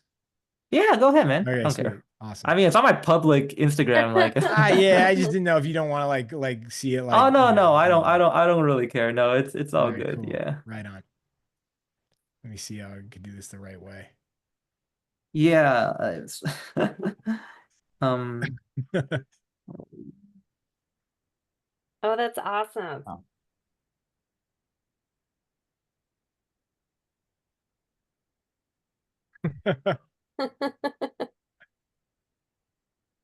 I love it. You even got a oh. oh, that was me and Salah. That he's like a really famous street dancer. Yeah. Sorry, Kai. Sorry about the noise. I was Hmm? trying to figure that out. Oh no, Um, you're good, man. yeah. That was who? Sorry. Oh no, that was Salah. The picture that showed up on the thing. That was Mhm. the street dancer called Salah. He's like he's really really dope. I mean, he's been at this for like 20 years. He's like an OG, Wow. and yeah, I think he also worked with Michael Jackson before too. And yeah, it's When it's dope. Hmm? when you're an artist living in two worlds, two different worlds. Yeah, yeah, What's that like? it's pretty cool, honestly. Like although like I try to keep it a little separate just because it's like um well, I mean now it's like I don't really care anymore, but you know, but it's different. It's interesting. Like I'm actually painting, I'm doing a series of paintings now, or I'm thinking of doing a series of paintings of all the street dance teachers and mentors that I had over my years. I recently did the recent painting that I did, Yeah. the first thing that's on my Instagram, that's of Slim Boogie. He is, I would say, arguably, if not number one, top three poppers in the entire world. Wow. Like, if Mhm. you were to go to Japan, go to Korea, go to China, go to Europe, like say his name, people will either just be like, "Oh, what a legend," and if you're like one of the top poppers, most people wouldn't argue with you. Like I would say 90 Mhm. to 95% of people would not argue with you. Like like there was like this battle that was happening in Los Angeles 3 years ago. Um, I think it was 2 years ago, and it was a big battle. It was called Freestyle Session in LA. You guys can check that out if you guys want to on YouTube. It's called Freestyle Session, and he had a baby recently, Actually, his wife is Yaya. She was on So You Think You Can Dance. Like she was the robot girl from Step Up 5. But yeah, like that's his wife, and they had a baby together, and he's just kind of been kind of retired a little bit from battling. But anyways, like that time, like freestyle session was happening, and all these these top international dancers who's been battling like just nonstop, just been winning titles left and right. Like people from France, people from Korea, people from Japan, people just all around. They came to LA to compete. And he kind of came out of a bit of like a retirement. And then he was just like, okay, I'll go battle, I'll go compete. I'll see what happens. He won the whole thing. Nobody can get past him. That's awesome. So I was So like, dang.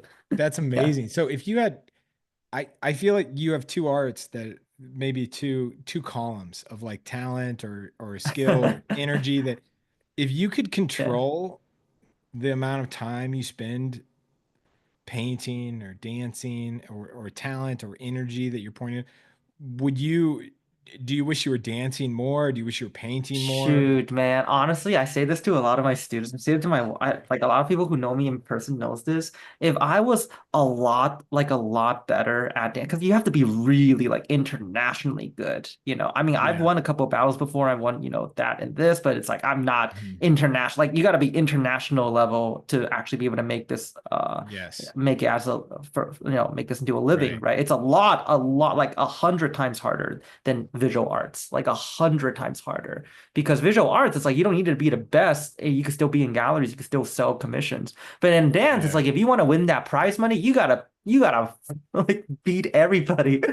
You know what I Yeah. mean? It's You like the really, top, yeah. yeah, the top point zero one Yeah, percent. that's why Yeah. it's like, it's hard to pinpoint like who's the top painter. It's quite it's like, it's like debatable, right? Because like you can't really measure who's the top painter or draftsman because, it's there's so many different factors. But with dance, that's why I'm much safer to say like people like my teacher Slim Boogie is arguably top three in the entire world because he Yeah. basically beat like mostly everybody like any competition like internationally or whatever, so you can actually there's a ranking for that, right? Mhm.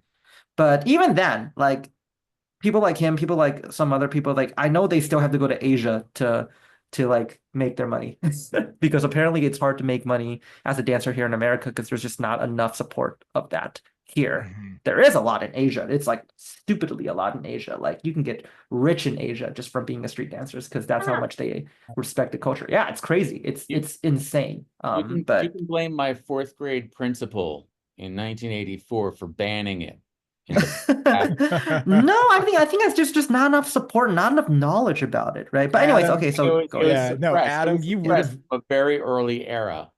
Like Adam, you would have I gone to a remember the school kid who that banned tried to put his dancing. breaker name on his spelling homework and was Oh, really? he was Yeah. his our fourth grade teacher just refused to call him Dr. Claus. Bruh. And, but did Dr. then yeah. Kevin Claus. Bacon show up and then teach everybody that dance is okay and then they could go to prom? No, Adam, was it Dr. Claus like CLAWS or Dr. Claus like Santa Claus, but Oh like no, it was CLAWS, but might have been okay, with a K. okay. Dang. But Of yeah, course. like I was saying, like, I tell people this all the time. Like, if I was a lot better at dancing and a little bit worse at painting, I'd probably switch careers. Like, I probably, because A lot better at dancing, a little bit worse at a little painting. bit worse at painting, just a lot. Like, that's Yeah. all it takes. If I'm just a little bit worse at painting, I'll just drop it. Like, it's fine. Like, I'll just. It's funny. My life has like collided a lot with dancers. A good friend of mine That's is amazing. What? Anthony Maglione, and he owns a company called Quixotic Fusion. Have you ever heard of Uh-huh. this? They No. they do like they like orchestrate like major shows for like the African American Museum in Uh-huh. DC when it opened.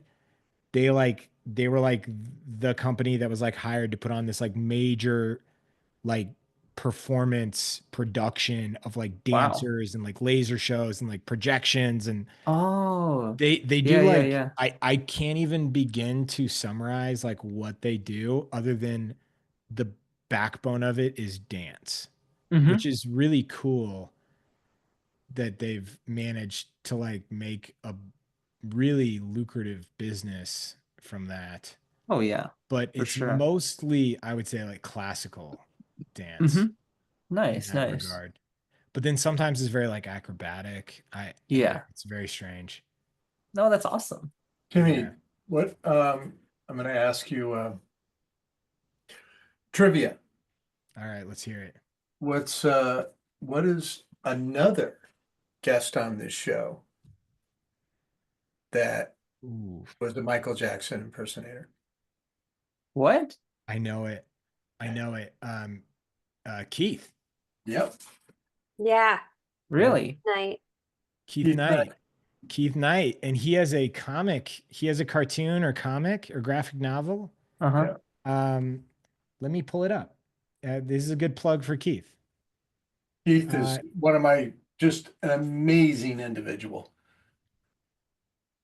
My yeah. favorite people. Um, yeah, it was I was a teenage Michael Jackson impersonator. Here, I'll show you. Wow. Really Also, cool. if you ever watched the show Woke on Hulu, that was about him. That was him. Yeah. Really? Yep. Hmm.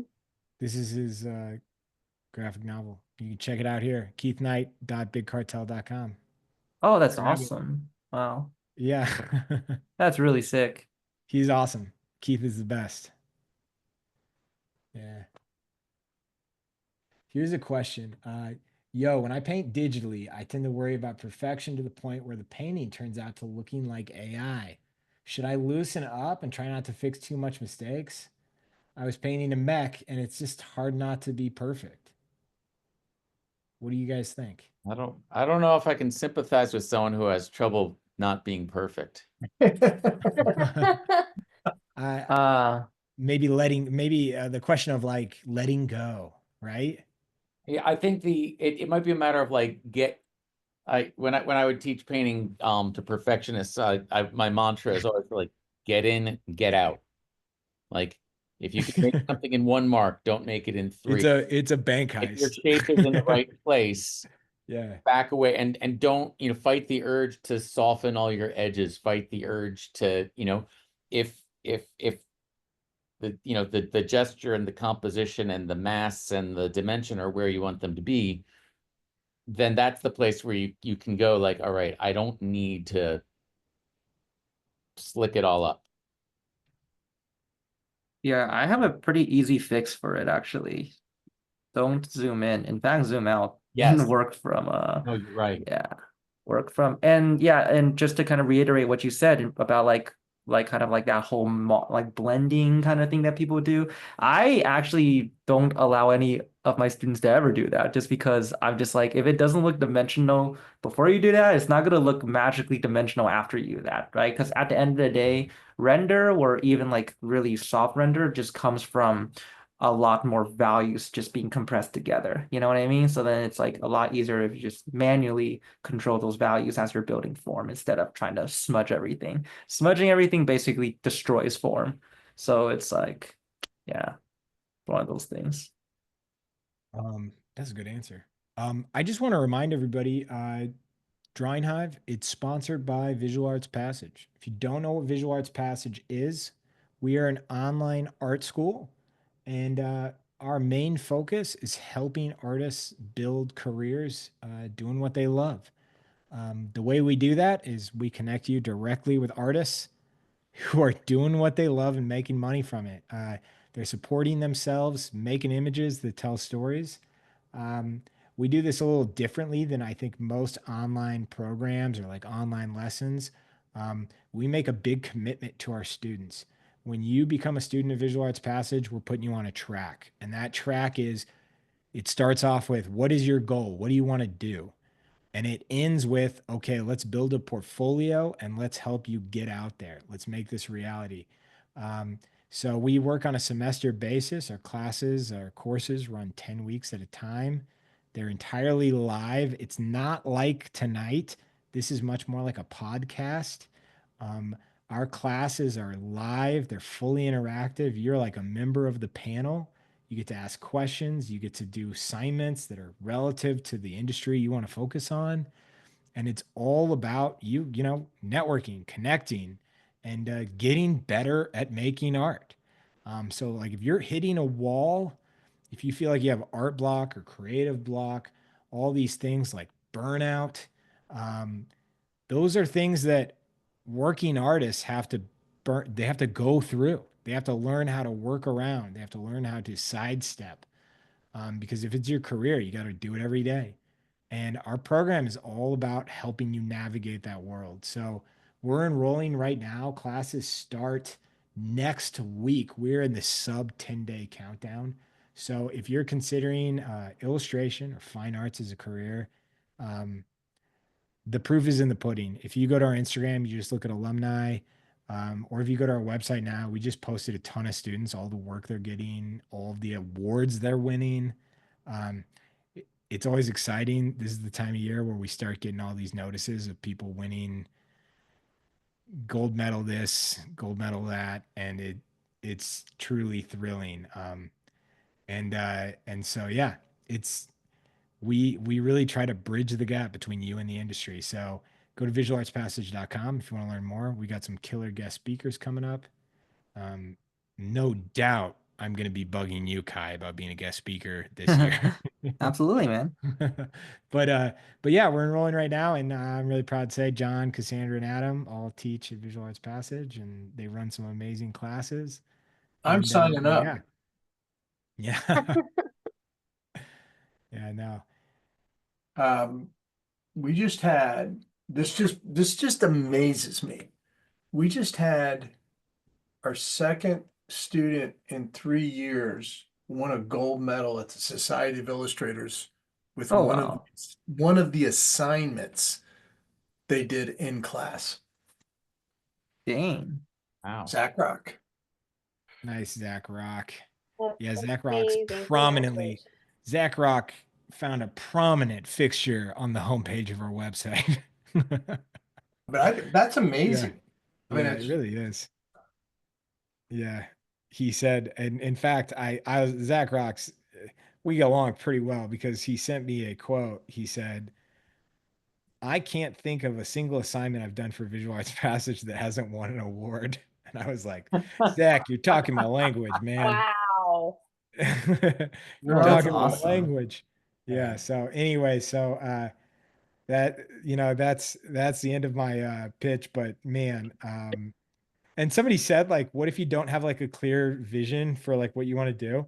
Like that's a lot of what we do is John, would you not say that is maybe one of the most common Yeah, that's entry like hurdles to cross, which is like you say you want to do this, but you're doing this, or you're doing all of this and none of it right. aligns with what you say you want to do, or Yeah. We help people identify what they want to do and where that happens. yeah. So no, That's you don't have to have a clear vision of what you want to do. In yeah. fact, in fact, that's the most common thing when we talk at art schools that I try to, when John does this, after John's done with his talk about career, is I say, you're all very lucky. You're young and you know what you like to do, which is like you like to make pictures. Like that's rare. When you're 20, I don't think that you know that that's special. That like if you're under 30 and you know exactly what you want to do, like you should consider yourself very lucky. Like that's tremendous, I think. Um, because a lot of people go their whole lives just kind of turning rocks to see if the thing they want to do is underneath it. And you can go a long time, like not find out.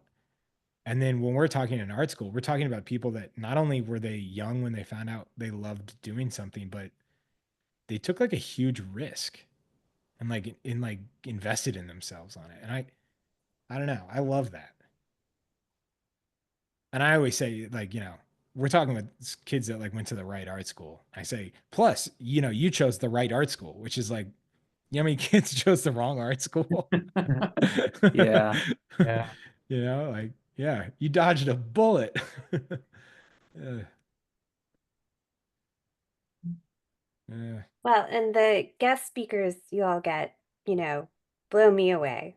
Ian McCaig was just That Oh my was God. epic, dude.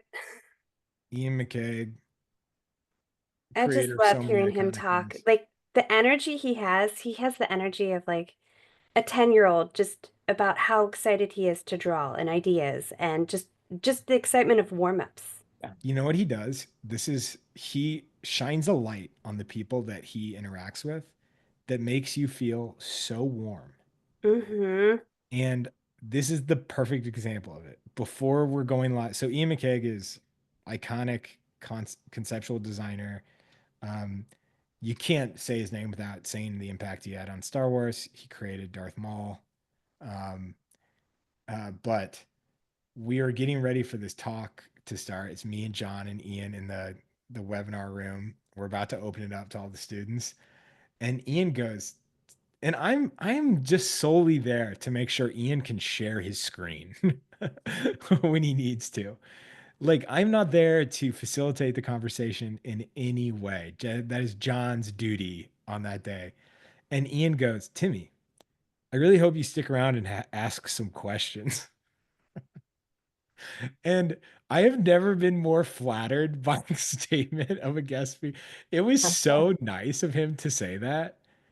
Of course, I did not ask any questions during the talk, but it was like a study in like how to make people feel good. Yeah, he's just a lovely human and just ecstatic about creating and then getting other people hyped to create. And I just thought that that was Yeah, beautiful and so enjoyable just to hear him yeah, talk and express his joy and share it with all. That was yeah. really cool.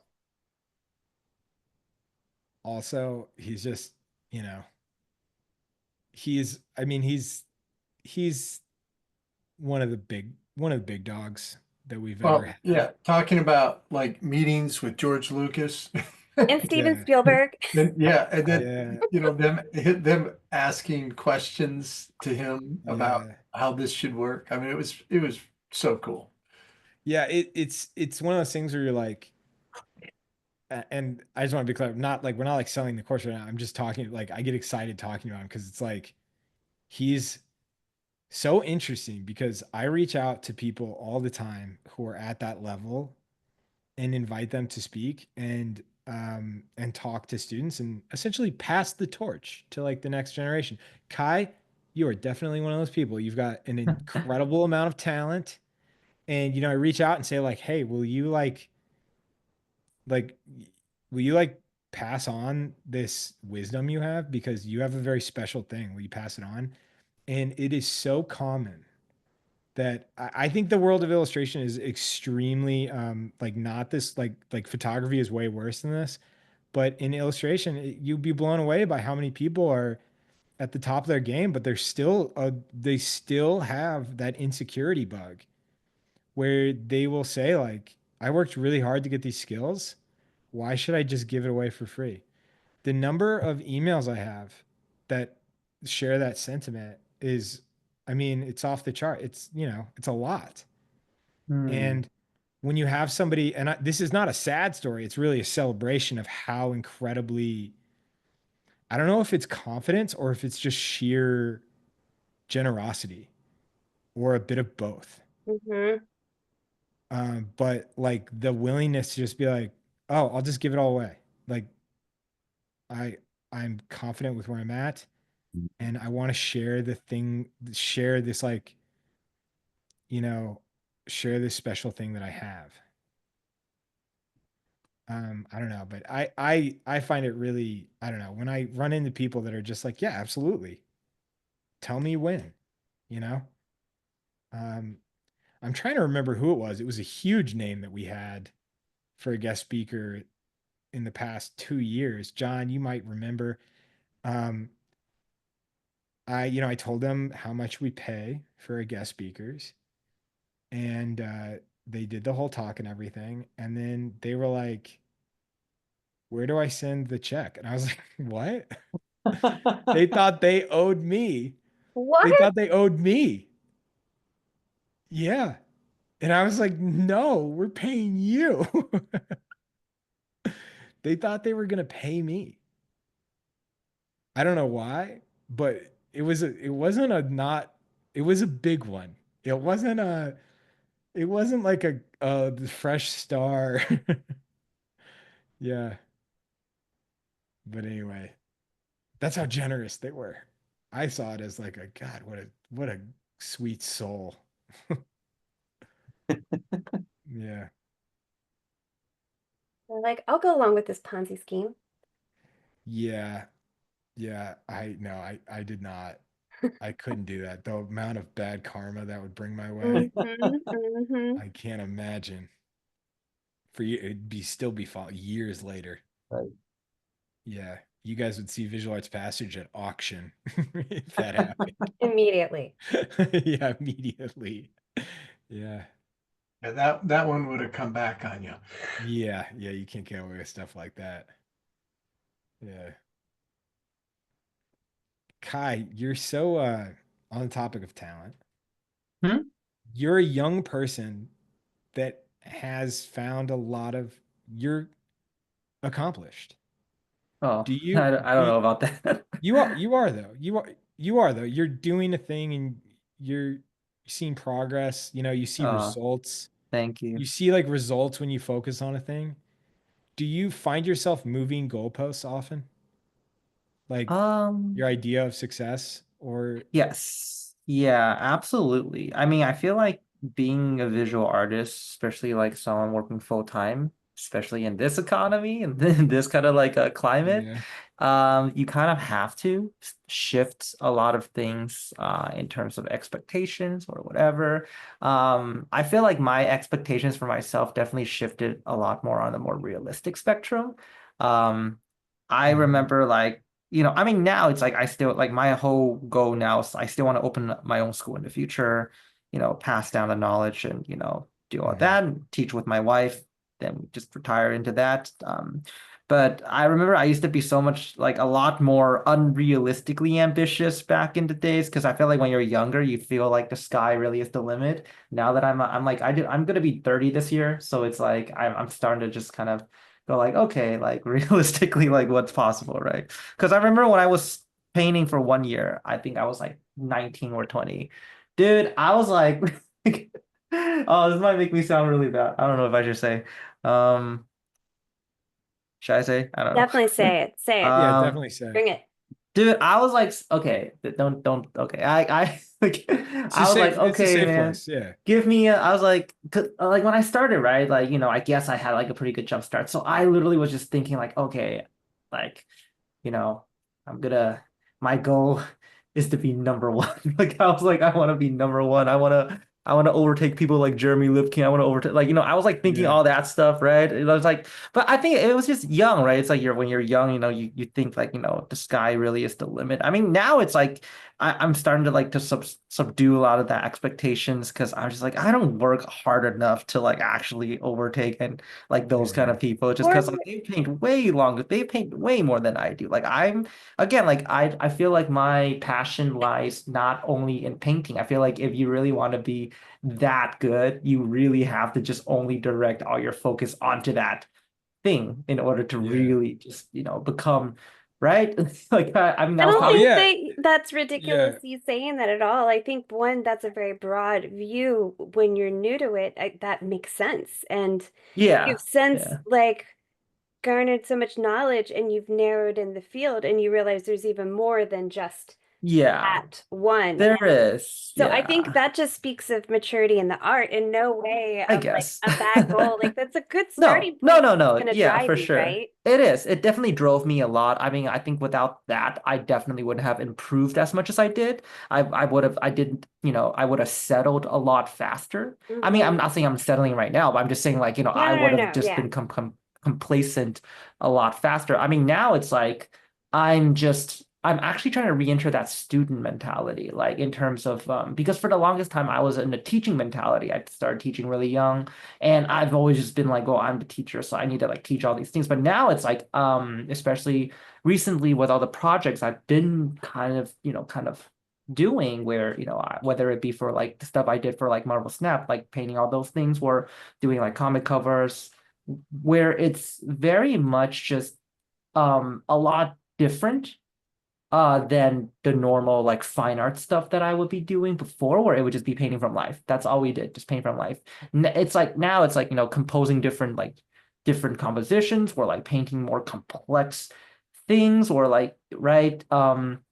I definitely felt helped me grow as an artist. So right now, before where my shift used to be like, oh, I want to, just be the number one artist. I want to be the number one painter. I want, blah, blah, blah, blah, blah, like win all the competitions. Now it's like, I want to better myself, broaden my horizon, broaden my techniques, learn a lot more. So that way I have more to offer in the future to students when I, start when I do open up my own school and pass it down to the next generation. It's like I just want to be the best version of myself that I could be in order to, help others along the way. I think that basically, so my expectation for myself went from being number one to like now just being, I just want to be a good teacher for others in the future. So That's yeah. beautiful.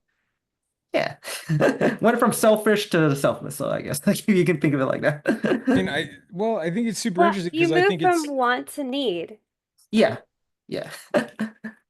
that, and also, I think it's an acknowledgement of probably a thing that's truly probably more common than you think, that like desire to be the best, you know? That Yeah. I don't want to use like the word like delusions of grandeur, but like when you're talking about like a global economy, it's quite a hmm wild desire It is. to Yeah. want to be the best of like billions of people, you know? hmm Um, but you know, Miyazaki has been in the news like a lot lately because of stuff we don't want to like get into, but I've always found his interviews really interesting because he's such a I know very little about his personal life or like his story other than like the ways he expressed like his dedication to the art, hmm and it often came across, he said things that I don't know if they were, if he was being hyperbolic to express an idea, which seems really possible, and like that maybe now I'm seeing a clip of him saying like, you know, happiness is, why would happiness be your goal in life, you know, hmm by like happiness is something that just like gets in the way of, I'm totally butchering it, but it, you listen and you know you can be inspired by the genius of what he did and the impact that he hmm had, and but then there's the personal side of me that has a very like a really reality check with, like, I think of my family and I think of like the relationships I have with people, and I think like, oh, I would be hmm giving that all away in this Yeah. idea of like genius. And like that's a trade to me personally that's like, oh, that's not a good trade. hmm Does that make sense? What Yeah. like Yeah. No, for sure. maybe I'm like express like I'm just trying to be honest. Like to me, for me personally, and I understand for certain people maybe that's not as clear, I guess, or hmm maybe I don't know. It's a very like binary way, but I was like, man, there's nobody that like maybe inspires me and frustrates me at the same time more, because Yeah. I don't like the message of it, but then I don't know. It always makes me think of the film Whiplash about drumming, where it's Oh, yeah. like Yeah. misery coupled with genius, I guess. I don't Yeah. know. Yeah. No, for sure. For sure. Definitely things to think about. I mean, I don't know. Do, do you, I mean, yeah, I don't know. What's up? I said, I guess I don't know. Maybe I've been Oh. like reading, maybe I've been reading like too many self-help books. And so now I'm like, and now I'm like, not even, you know, I'm like, I just, I'm like trying, I'm like, I'm not saying I'm Zen, but I'm like trying to be Zen, you know? Yeah. No, for sure. You're trying to Yeah. find the balance in it all of like hmm ambition versus like a healthy life. Yeah. Like I have a great relationship with my nephew. I love my nephew. Love my nephew. And like, I have to like set aside time to see my nephew, you know? And like, For sure. and some of the most like talented people I know like don't, that access, you don't have that access, like that, they don't know their nephews. hmm I don't know, there's a version of this where you talk about your child, but I got a nephew. Yeah, yeah,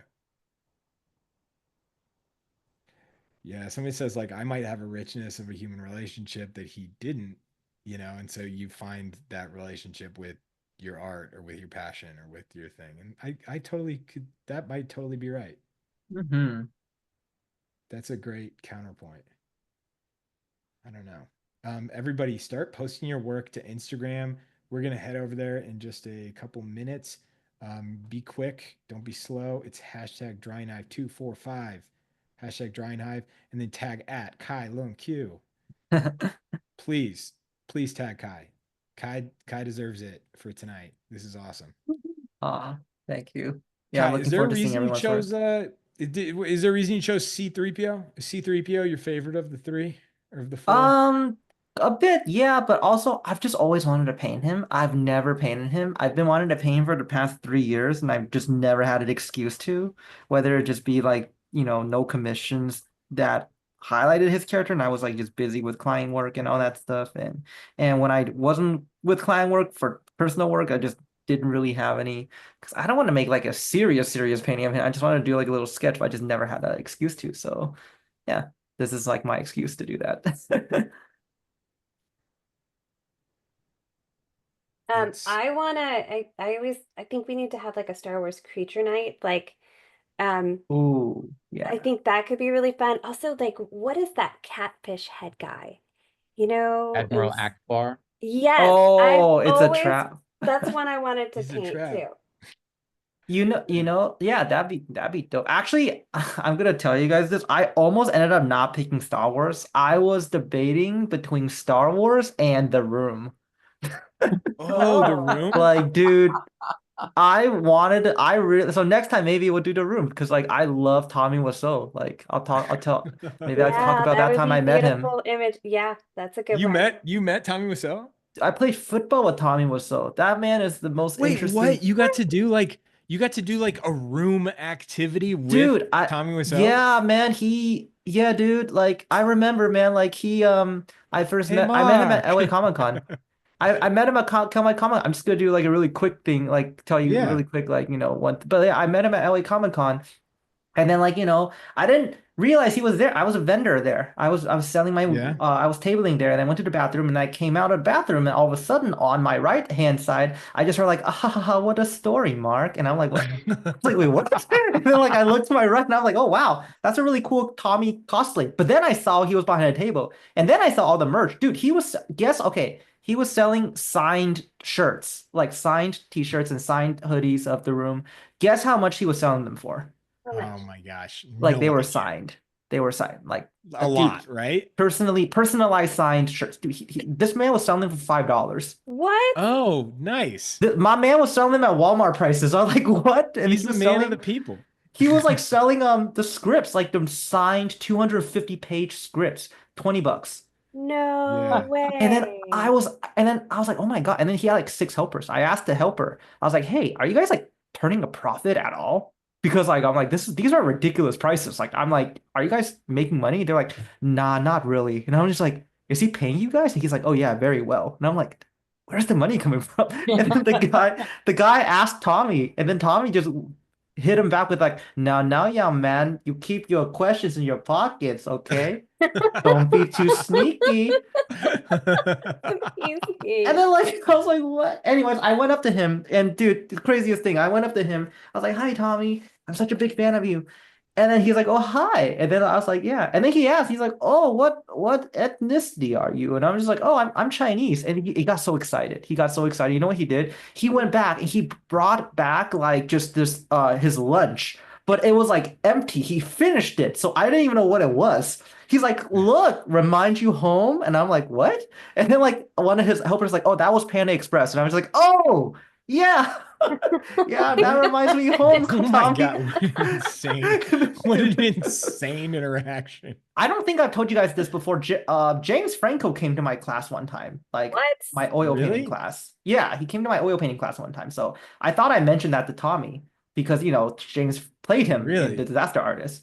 And then I was like, oh yeah, like so he was like, what'd you do? And I'm like, oh, I'm a painter. He's like, oh, well, like Picasso, and I'm just like, not really, but and then I was like, well, you know James Franco, he came to my painting class, and then he's like, Yeah. James, and you know how James got canceled, right? He's like, oh, James, naughty naughty boy.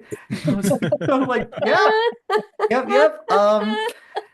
And then he's Oh my like, yeah, God. James, bad boy, and I was like, yeah, and then like, dude, the most weirdest thing ever, bro. Like, I was like, Tommy, like, are you in LA? And she's like, yeah, and I'm like, dude, do you want to come to my class? I can paint you. Like, you want to sit for a painting? You know what he said?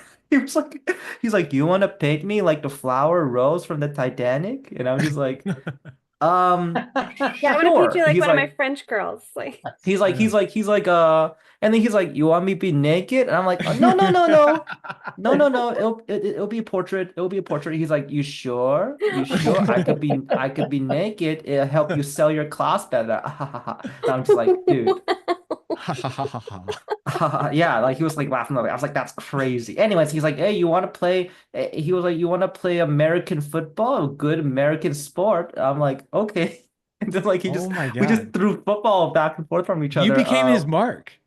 You were Bro, his mark. it was kind of crazy, man. Like, that oh is my God, a I'm truly random experience. dude. Oh my God, that's If you want to amazing. meet him, you can meet him. Go to LA Comic Con. He's there every year, We're gonna get him on Drawing Hive. We'll do a dude. room night. Kai, I'm you and I, we need to talk. Kai, we need to collude.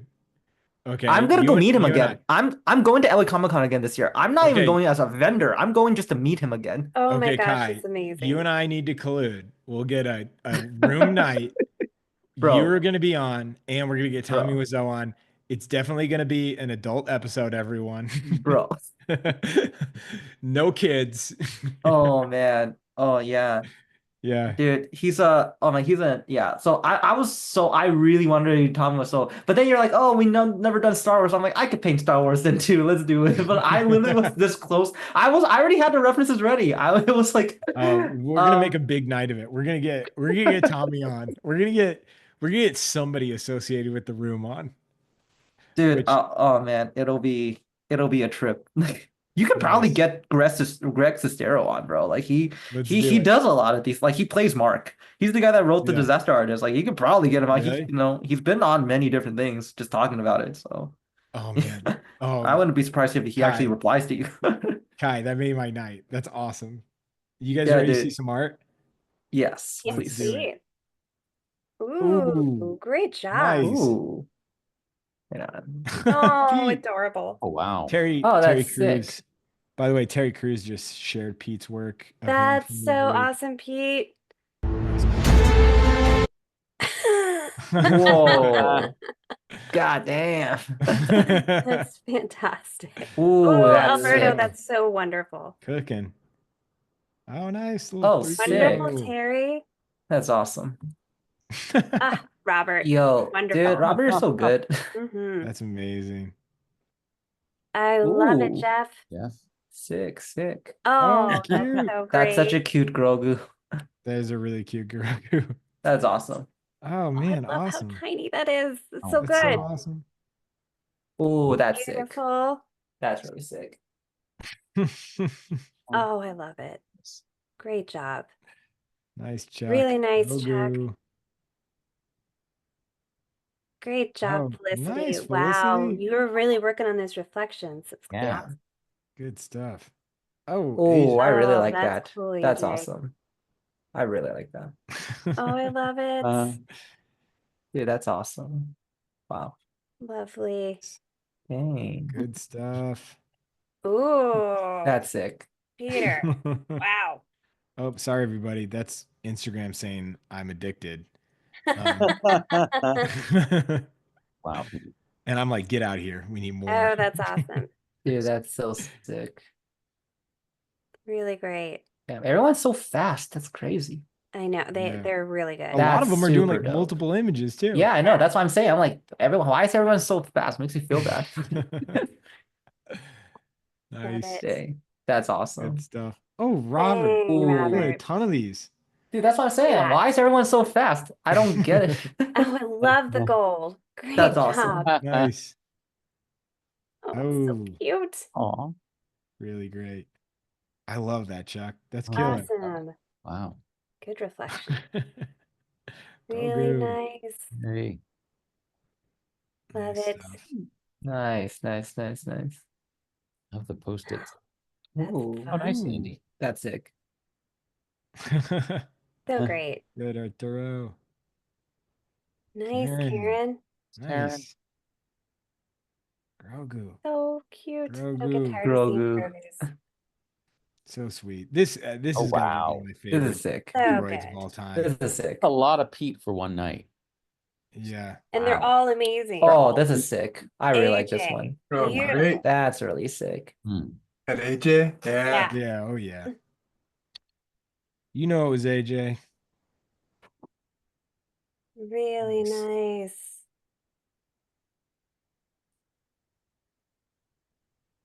That's so What? fun. Hey, Nice. yo. That's That's awesome. awesome. Love That's Bro, it. awesome. that's If you know what, if Disney dropped that image, people would lose their mind. yeah, they Good. really would. The like, yeah, like the conspiracy theories that would follow the day. Yeah, my God. Mhm. Yeah. Nice. Nice, nice, nice. Oh, wow. Really Nice. cool, Xander. That's- Imperial I security. love all the Nice. K2SOs. That's awesome. Yeah, That's they're so being fun. awesome, Sport right? doodly. Nice. Great job, Paul. That's dope. Nice. Good Really stuff. nice. Good. Adorable. Really is. So cute. Oh my Mhm. God. A little Grogu right there. That is a really cute little Grogu. Oh man. Great job. These are dope. I So love it. fun. Oh, for mine. I Last love that week. you brought it back because it does feel like it belongs Right. in Star Yes. Wars. It does feel like a Star Wars It animal. Yeah, the does, saga actually, antelope yeah. is perfect there. Yeah. Yeah. Like it gets too cold. You cut that thing Taiga, open, you sorry. crawl in it. Bro. I thought I smelled bad on the Oh, great outside. job. Really Yeah. nice, Valerie. Oh, that's nice. That's Good awesome. stuff. Oh. Love it, Jeff. So cool. Jeff. We still got to do our So Jeff tonight. cool. Yes. Oh man, awesome. I That's like a that nice you little brought out them panel. all in. Bring it all Mhm. together. Bring it Yes. all together. Good stuff. Great Mm, job. nice. Really cool movement you got there with that. Such a sage Grogu. Yes. Ooh. Nice. Really nice. Nice. Oh, look at this. Android from Stargate. Nice. Bro. Nice. Love it. Good stuff. Great job, Nice. Nicole. Good stuff. So great. Hey, grabby markers. Tell them, Hmm. Yeah. Please, Cassandra, you gotta go Grabby. back to your sponsor and say, hey, you guys owe me. That's great, Gary. It's so good, Gary. Beautiful. That's Ooh, sick. Eric. Awesome, Eric. Beautiful. Oh man, I do love K2SO. Oof. So fun. I Such love a all the good droid. K2SOs. It's They're so awesome. good, aren't they? Yeah. Nice. I think that's won the night. Yeah. Yeah. I didn't expect that. Beating out Grogu. Wow. Good on K. K2SO is underrated, bro. Underrated. Mm-hmm. Mm-hmm. Truly. Oh, nice. Great. Yeah. Ooh, love Oh, it. I love them That's all a together. Oh, that's sick. that's a Great job. busy person there. Really nice light you got on those. Grogu. Adorable. I love them in pink. Oh, that's fun. Oh, it's like a Nice. family New picture. new person. Thanks for following. Yeah, that's great. Good stuff. Yes. Yay. Oh my gosh. Ooh. It's Night of the Droid. Yeah. Night of the Helmets. Mm. Yeah. Oh my gosh. Fun Really stuff. nice. Mhm. Oh, these are amazing. It really is awesome. Ooh, that's sick. Fantastic, Gary. Everyone's drawing is like on point. Yes, It's crazy. Sally. Right? Everybody's on tonight, right? Yeah. Yeah. Yeah. Loving it. Nice.